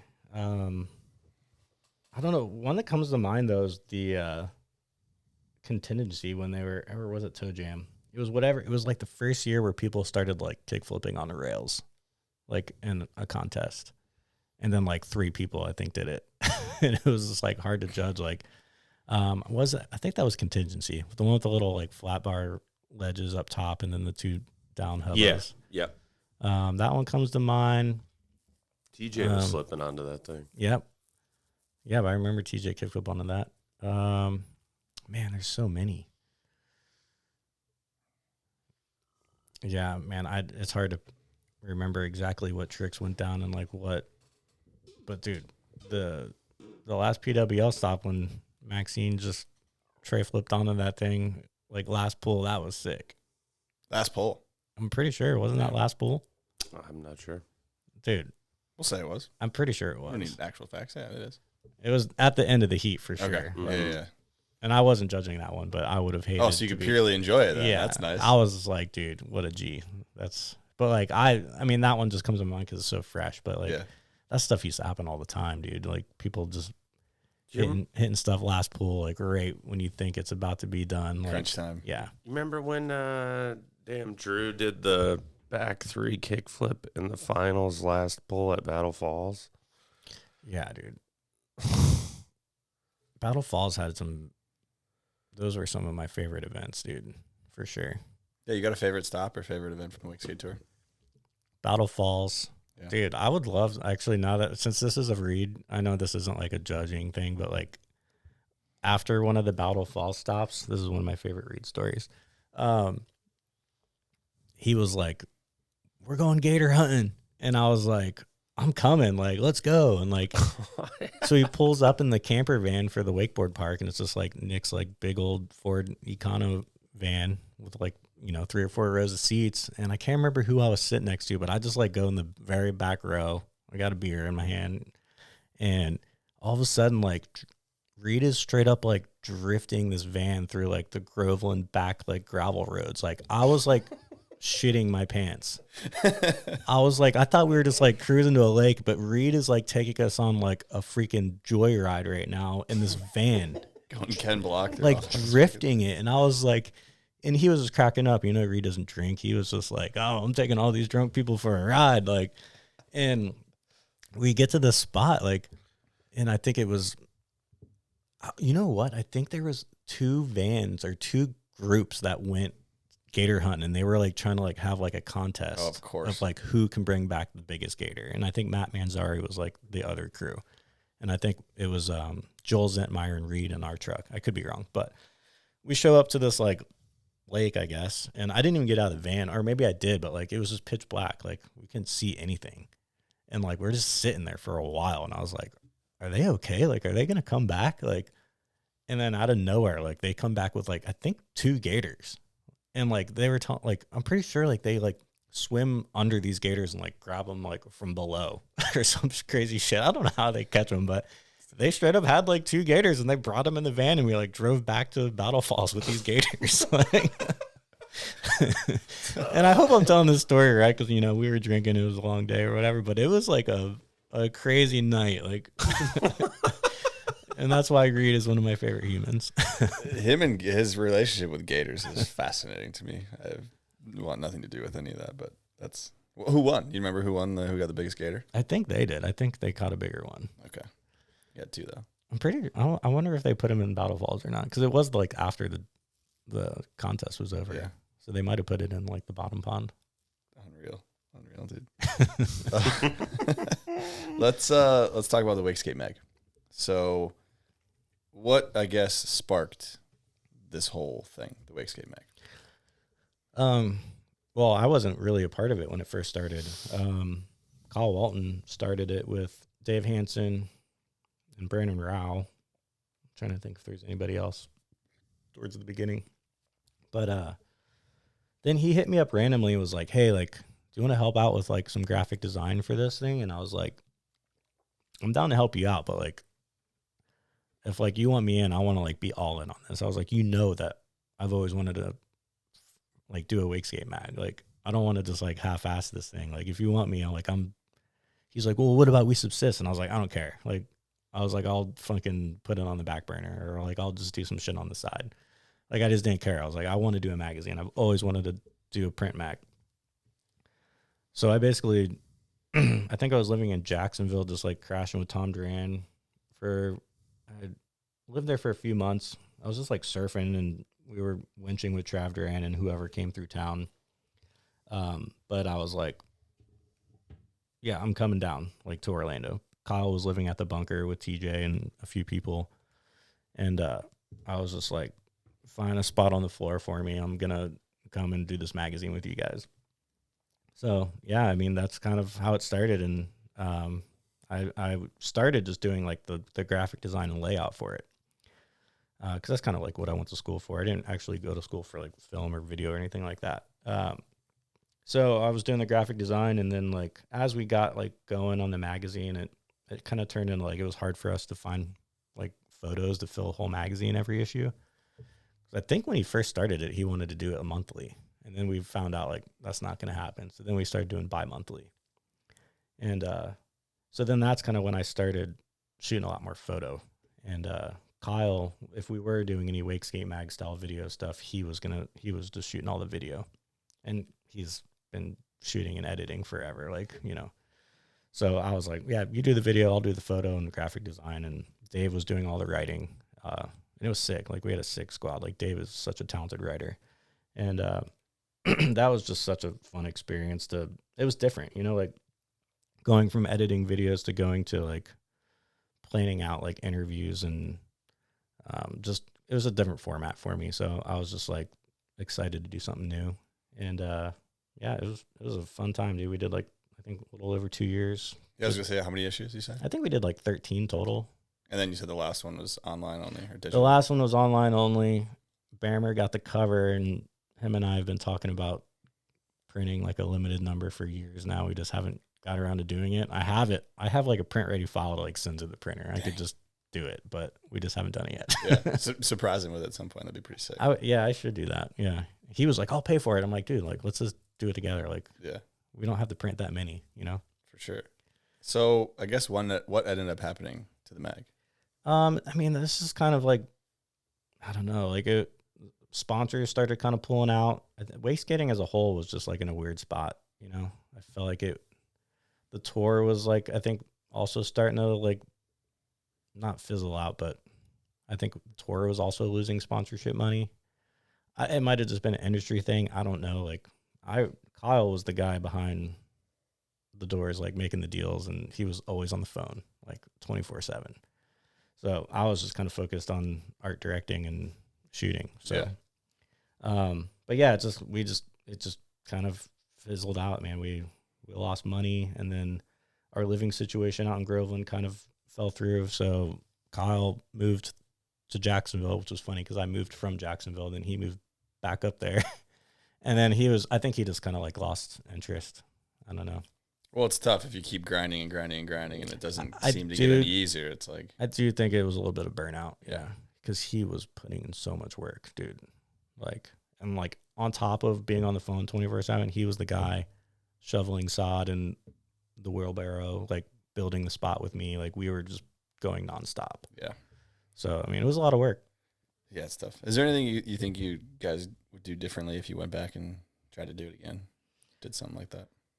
No, I can't think of anything I would do differently, man. Yeah. It was a great time. And I'm like, I look at these and I'm just like, I still don't think I've ever, you know, seen anything else like that in wakeskating. Like, there's been like zines and stuff and Alliance Wakeskate back in the day, but it wasn't like at this level. Yeah. Its own dedicated thing. That's sexy. Yeah. Yeah, it was great. Definitely is. I think it's time we dive into another segment called the ROTY board. So Okay. go ahead and grab that board down. We got a Sharpie on the table here. Hey, go ahead and hand it over, Jake. Thank you. So, yeah, you're picking there is no rules to this. It could be Wakeskate or wakeboard or whatever, but that you would think would be Rider of the Year. For this year? For 2024, yeah. So when January 1st hits, it would be. So I just got to draw this little thing here. Yeah, do that little thing there, because the theory here is people can see these names and choose to endorse them if they don't want to add another name. So I guess if you saw those two names and you're like, yeah, I agree with one of those two, you could give a little tally there. But Okay. go ahead and think this one over here. It's going between two guys, so it's tough. It's But- cool. I can walk out of the room if it's less awkward that you write my name down. Just kidding. Actually, there's like 3 guys that I'm thinking of, but all right. Hit that boy with the mustache, dude. The mustache boy? I don't know. Whoever you want. I It's just your feel thing. like, yeah, It's your thing. I'm going to go with like, just because I'm going with this person because I just love watching him wake skate. I'll pick that guy. You pick whoever you want. Okay. You watching this? Oh, yeah. Suspense. Oh, Okay. yeah, bro. Good pick. Damn, I should have picked that one. I don't know. I do, but what's today's date? It is the 18th of October. 10/18/24. So we got You want to go ahead and say it out loud? 2.5 months left. Yeah, hit him with it. I'm going Cole Crace. My boy. Boom. Lock it in. You heard it here first, and you won't see anyone arguing with it. That's my dog. Gold Crace. Love to see it. That's a good one. Hang that sucker back up there. Yep. You know, once this thing fills out, it would be just so cool to see a video with the people's names that are on here. I mean, there's only 3 names right now, but just. I mean, right there is a good video. Be a good video, you know what I'm saying? And then you add some more there. And shit, man. Hell yeah. All right. So Cole's got some good video parts, but I'm curious on what your favorite video part ever is. Damn. Man. You guys are always trying to make me. I mean, it doesn't have to be one. You could Yeah. pick several. You know, it doesn't have to be like this is the one, but several that you hit like a top 3. Yeah, maybe a top few. Ones that you rewatch or that you think of, you're like, damn. Yeah. Yeah. It's still. If I only got a couple minutes, I'm skipping to that part and then I'm going to watch it. And then. Yeah, for sure. I'm trying to think of like one of my favorite like web edits too, because I don't want to just do like video full parts, but. It could be anything. Yeah, I mean, I'm going to have to go Austin Pastura and Human Rocket is one of them. Love watching that dude ride. You know, this is just like a web edit, and it's not even like a catalog of like his favorite, like all of his most badass tricks. But I did a video with Nick, his Jettison Gems, and I just love the song and the there's like a Sea-Doo section that like he's just like shredding. He does what's the little hard flip revert trick, Ghetto Bird, the Ghetto Bird, flats. Yep. Tray flip. I mean, it's just, and then like there's a bunch of California spots. Burial heel. Yeah. So that is one of my favorite web edits I've ever done. That's a good one. It's a beautiful edit. It has a beautiful song. Yeah. There you go. And then, was that just 2? That's 2. But yeah, I'll just stick to 2. Stick to 2. Those are 2. Yeah. All right. I want to talk about some pranks. So what was pranks? Who was the best prank target that you've ever hit, and what was one of your favorite pranks? I mean, we just had an ongoing. So I'm gonna say Matt Hooker, and I just feel so bad. It makes me sound like a bully, but it wasn't just me. It wasn't just me. It was like our crew. Like for some reason, like to target Matt, and we had an ongoing. We did the old bucket in the doorway trick, and we just called him Buckethead all the time, and like we got him quite a bit with the bucket. But one of our other ongoing, we went to a heavy sleeping protected phase. Do you remember what that was? A little trend? No, I have no idea what this is. When you find somebody sleeping, you just like stick something weird in their hands and like a weapon of some sort. Hashtag sleeping protected. So we used to get bent all the time with that. Like Just like random stuff. I remember I have a picture in my head of him sleeping with a pizza cutter on his chest, like in his hand. So yeah, sleeping protected. We were at retention, and one of the Aussies was just like wasted, blacked out. And I don't know why or how, but somebody had a Playboy magazine, and there's a picture of him like with a Playboy magazine, and then like a full axe, like, and both of his, but he's holding it with both of his hands. Like, he's sleeping with an axe. So that was a fun one. That's a deep sleeper. I don't know if that's like is that considered a prank or just like a? I mean, yes and no. I feel like, yeah. Okay. There's no downside to the person who's getting the pranky. You know what I mean? It's No. not like They woke up. Unless they wake up and like, we never put like an actual like gun or something, a weapon that would hurt themselves. It was always like something silly. Yeah. I mean the axe, but he's not going to wake up like with an axe and like do something to himself. I'm trying to think if there's any other pranks, but yeah, those were like Matt was unfortunately the target, the pranky. He was the recipient of a lot of these, and he took it like a champ. He always laughed. That's the best way to. We love you, Matt. He's a good dude. We got a kind of not a more serious one, but TJ was wondering if we'll ever see a resurgence in wake skating, and if so, what he thinks needs to happen to grow it, in your opinion. I just think it needs to be more accessible. Like it needs to be, I guess, cheaper and easier to do without having to pay for expensive like cable passes or a jet ski or boat. Like I don't know how that works. Maybe it's winches get super cheap and you can set up some type of winch cable in a small body of water. I don't know, but I feel like that is one of like the barriers of entry there. I feel like these questions need to be specified by region, and country. Like, yeah, it's like I think that question should almost be: do you think we'll see a resurgence in wake skating in the United States? Yeah, because there is an insane resurgence or just surge. There's just a healthy. It's just healthy. Wake skating's healthy in Europe. Yeah, for sure. Yeah. So like in the States, what do we need here that will get it back on its feet?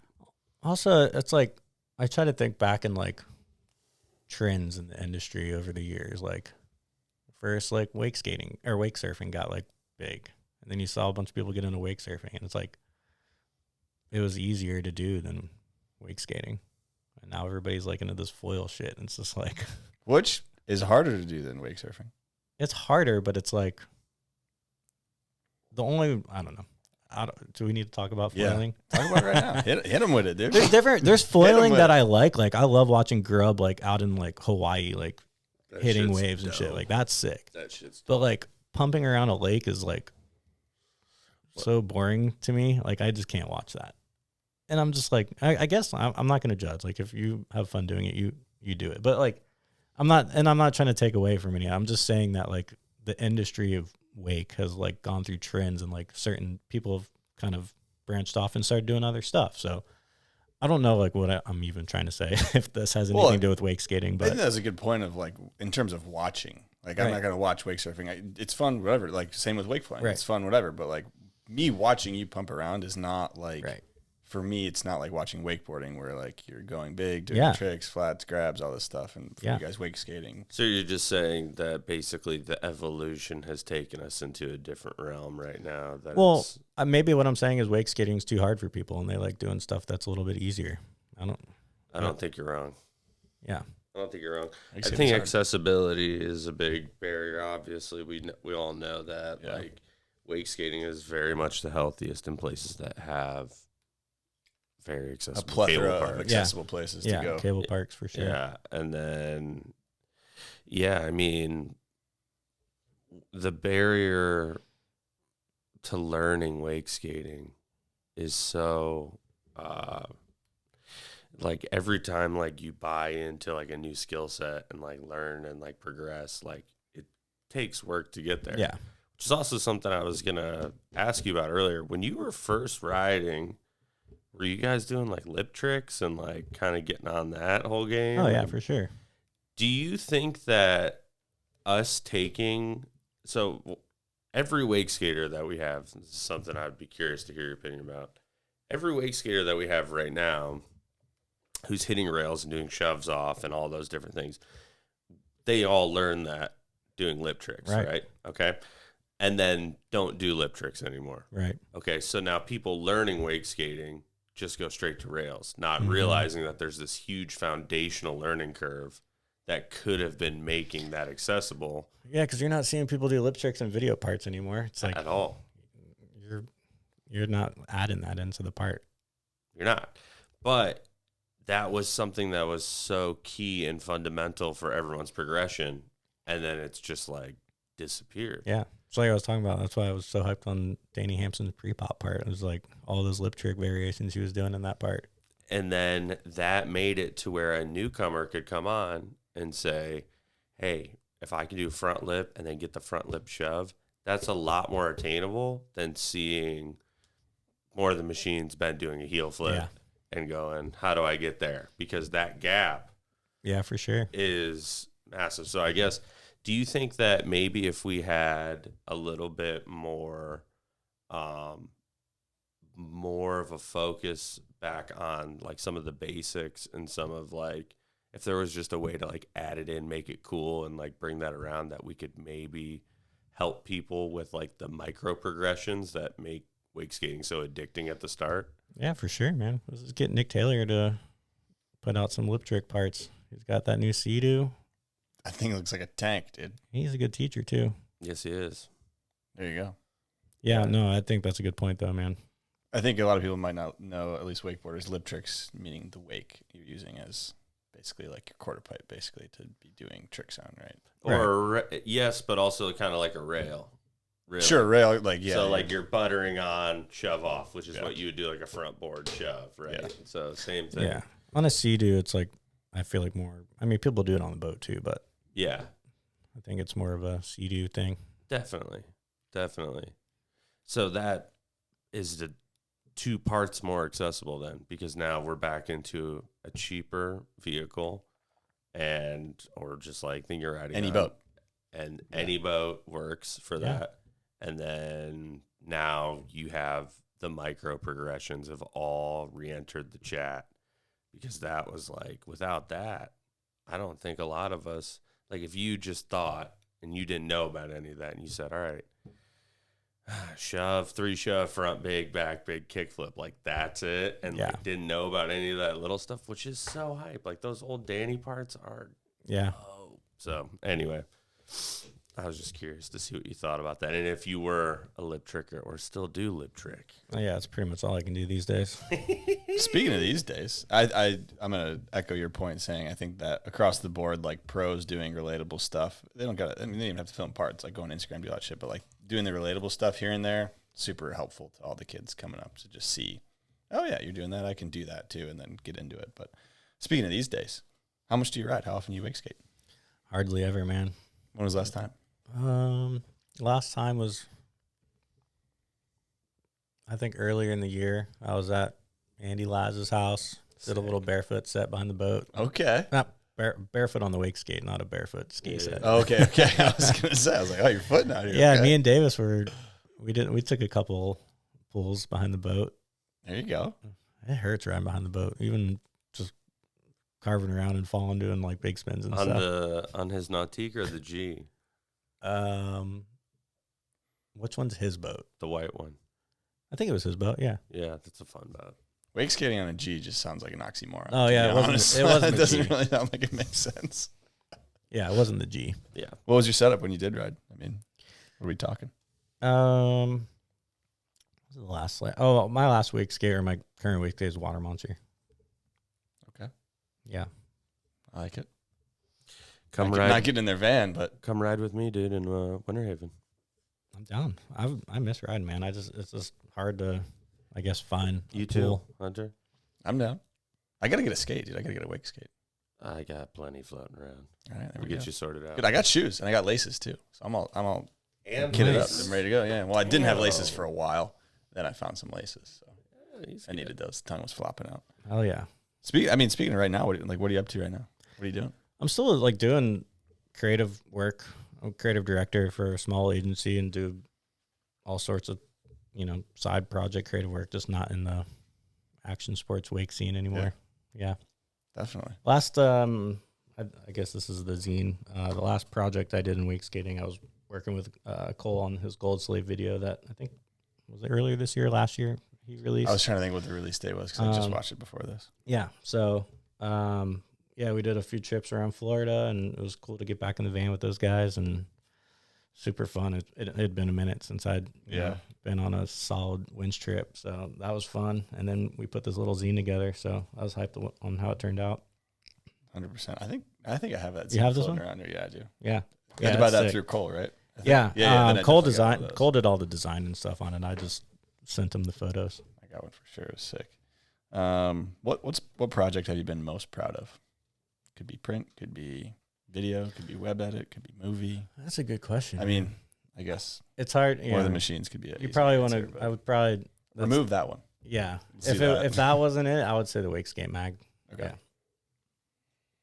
It was just like every single issue was its own thing, and like coming up with, feature ideas, and it was just a really fun project to be a part of. There's something special too. There has to be about creating that in digital form and then seeing the physical piece and like touching it.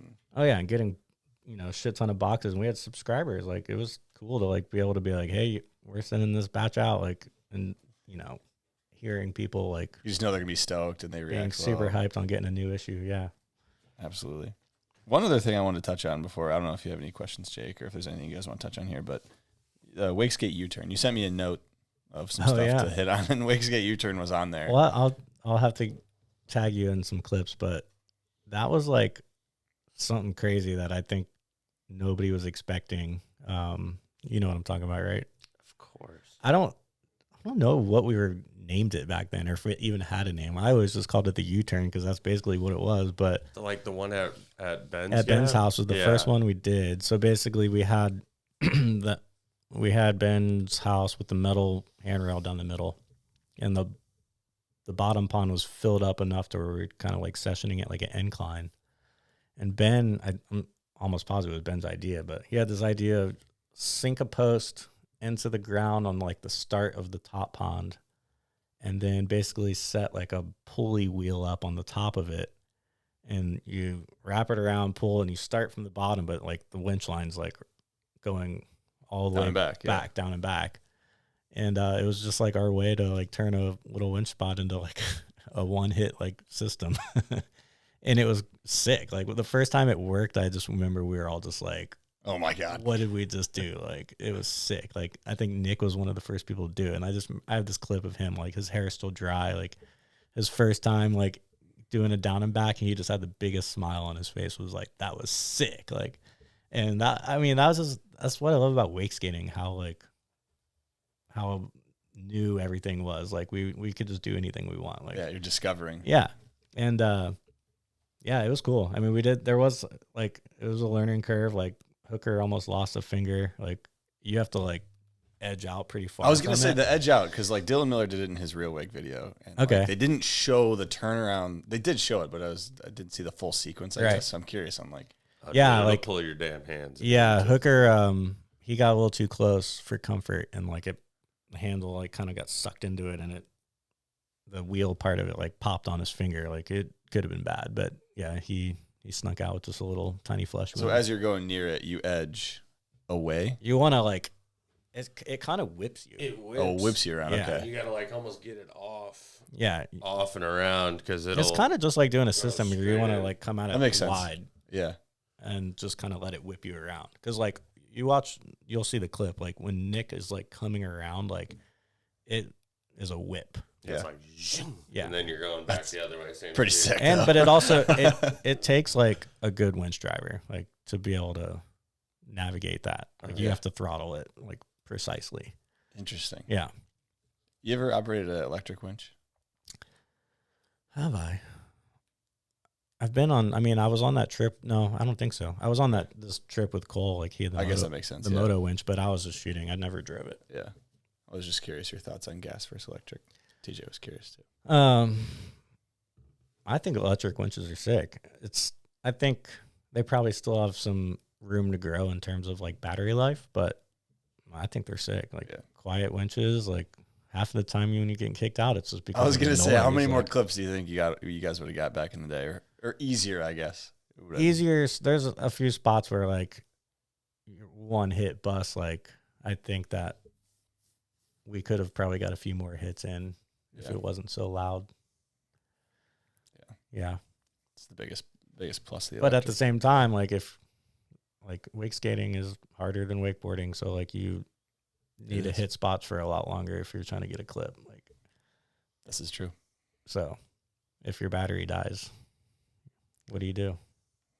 Come back tomorrow, I guess. Or you hopefully got a shit ton of batteries, but that's expensive and you got to make sure they're all charged and all that stuff. But is there a way to like put an electric generator like in the back of your van, like charge up? Either leave you can charge it from your car. You Okay. can charge the batteries from your car battery. AMS has one, like an inverter now. Yeah. But they're just the his new Wakeskate mobile. At least the one I have, the Rehn, it just is like remote control car batteries. Mm-hmm. So like theoretically, you could get just a shit ton of those and have them charged, swap them out. But how long do they last? Depends. Yeah. If you're doing deep water starts, especially on a wakeboard, like that's gonna kill it pretty quick. But if you're doing like a grass slide start and then you're hitting not a crazy, like you're not yanking on it hard, it can last you a long time. Nice. For sure. But like you said, wakeboarding's easier. So and the boards are bigger, so it's less resistance. Yeah. I guess it all depends on what you're trying to. I'm not trying to say like all wake skate tricks are harder than all wakeboard tricks, but like it's hard when your board's leaving your feet. So yeah, not attached. Oh man, you got anything else, Jake? Here, I mean, I hit on a lot of stuff that I had on here. I mean, you got anything too, Tad, that you got on the on the notes? Some like notes, but I want to make sure that we didn't miss anything big here. We touched on a lot. Just thank you to Tad for setting the bar high with quality and, working to set a standard that definitely transcends still to this day, between like you and Andrew and how that translated even to how we talked about earlier, throw in the handle if you touch the water or if you drag out, like just keeping standards high. And I think that's pretty cool, man. That's a cool stamp to have on our sport.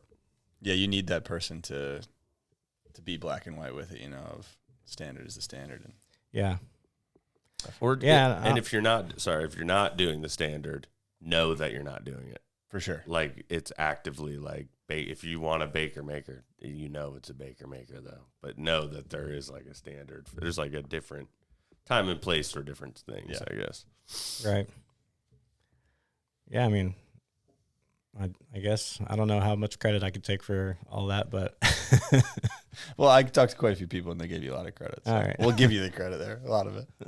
I mean, anything else you want to touch on, or anybody you want to thank before we wrap this up? It's a good chat. I mean, obviously, I have a few people I want to thank: Silas, Nick, Ben, Andrew. Love those guys. They did a lot for me, and I don't think I would have done half of the projects, if it wasn't for those guys. Chris Zachary, my best bud, he was there with me, from day one, driving the winch, doing whatever, so, and then anybody else that, bought a Wakeskate Mag or watched the WeSubsist video, all the supporters out there. I love the Wakeskate community. It's a sick one. Yeah. It's a tight one, but it's very sick. Yeah, man, for sure. And then just, anybody that let me sleep on a couch or floor. That was a lot of people, it sounded like. Yeah, there was. Probably about 10 years worth. You got a place now? You're not sleeping on I a couch? do, yeah, man. I finally settled down and got a wife. And, I live here in Orlando. We have bounced around quite a bit, but, yeah, we're here. So I got a place to live with my own bed. Love it. You ever sleep on the floor just for nostalgia's sake? Run it back a couple nights. I haven't recently, I don't think. Man, there's a minute I was like straight up just sleeping on like a yoga mat for a long time. That's pretty ruthless, dude. Yeah, even on like tile. Some caveman shit, dude. All right. Well, dude, thanks a ton for coming on. This was a great chat. I was looking forward to this one, and a lot of the guest questions people I were talking to were very, very stoked to hear. Well, I'm surprised, man. I thought you guys were just like running out of Orlando wake skaters to interview. This is a wakeboard podcast. Dude. We got wake skaters on now. No, trust me. People say I'm gonna run out of people, dude. I got a list in the corner there, and it's fucking huge. So I got some people. Can I add to it? Yeah, absolutely, dude. Yeah. But yeah, thanks for coming on, and Jake, thanks a ton for helping. Yeah, thanks, Jake. Here, it means a lot for my kooky wakeboard ass to try and get in the wake skate scene a little bit. But well, I brought Hunter some homework. He's got some more Wakeskate Mags and some other stuff to. Yeah, and if those videos are hidden, make sure to unhide those because I want to link everything below here so people can check it out. But yeah, thanks everyone for tuning in. Make sure if you're listening on Apple or Spotify and you enjoy the podcast, rate 5 stars. That does help a ton. And if you're interested in supporting the podcast, joining the Patreon means a ton. It's what helps keep this podcast going. So appreciate all you guys. Make sure to like, comment, subscribe, and we'll see you next time. Thanks, guys. Thank you. You.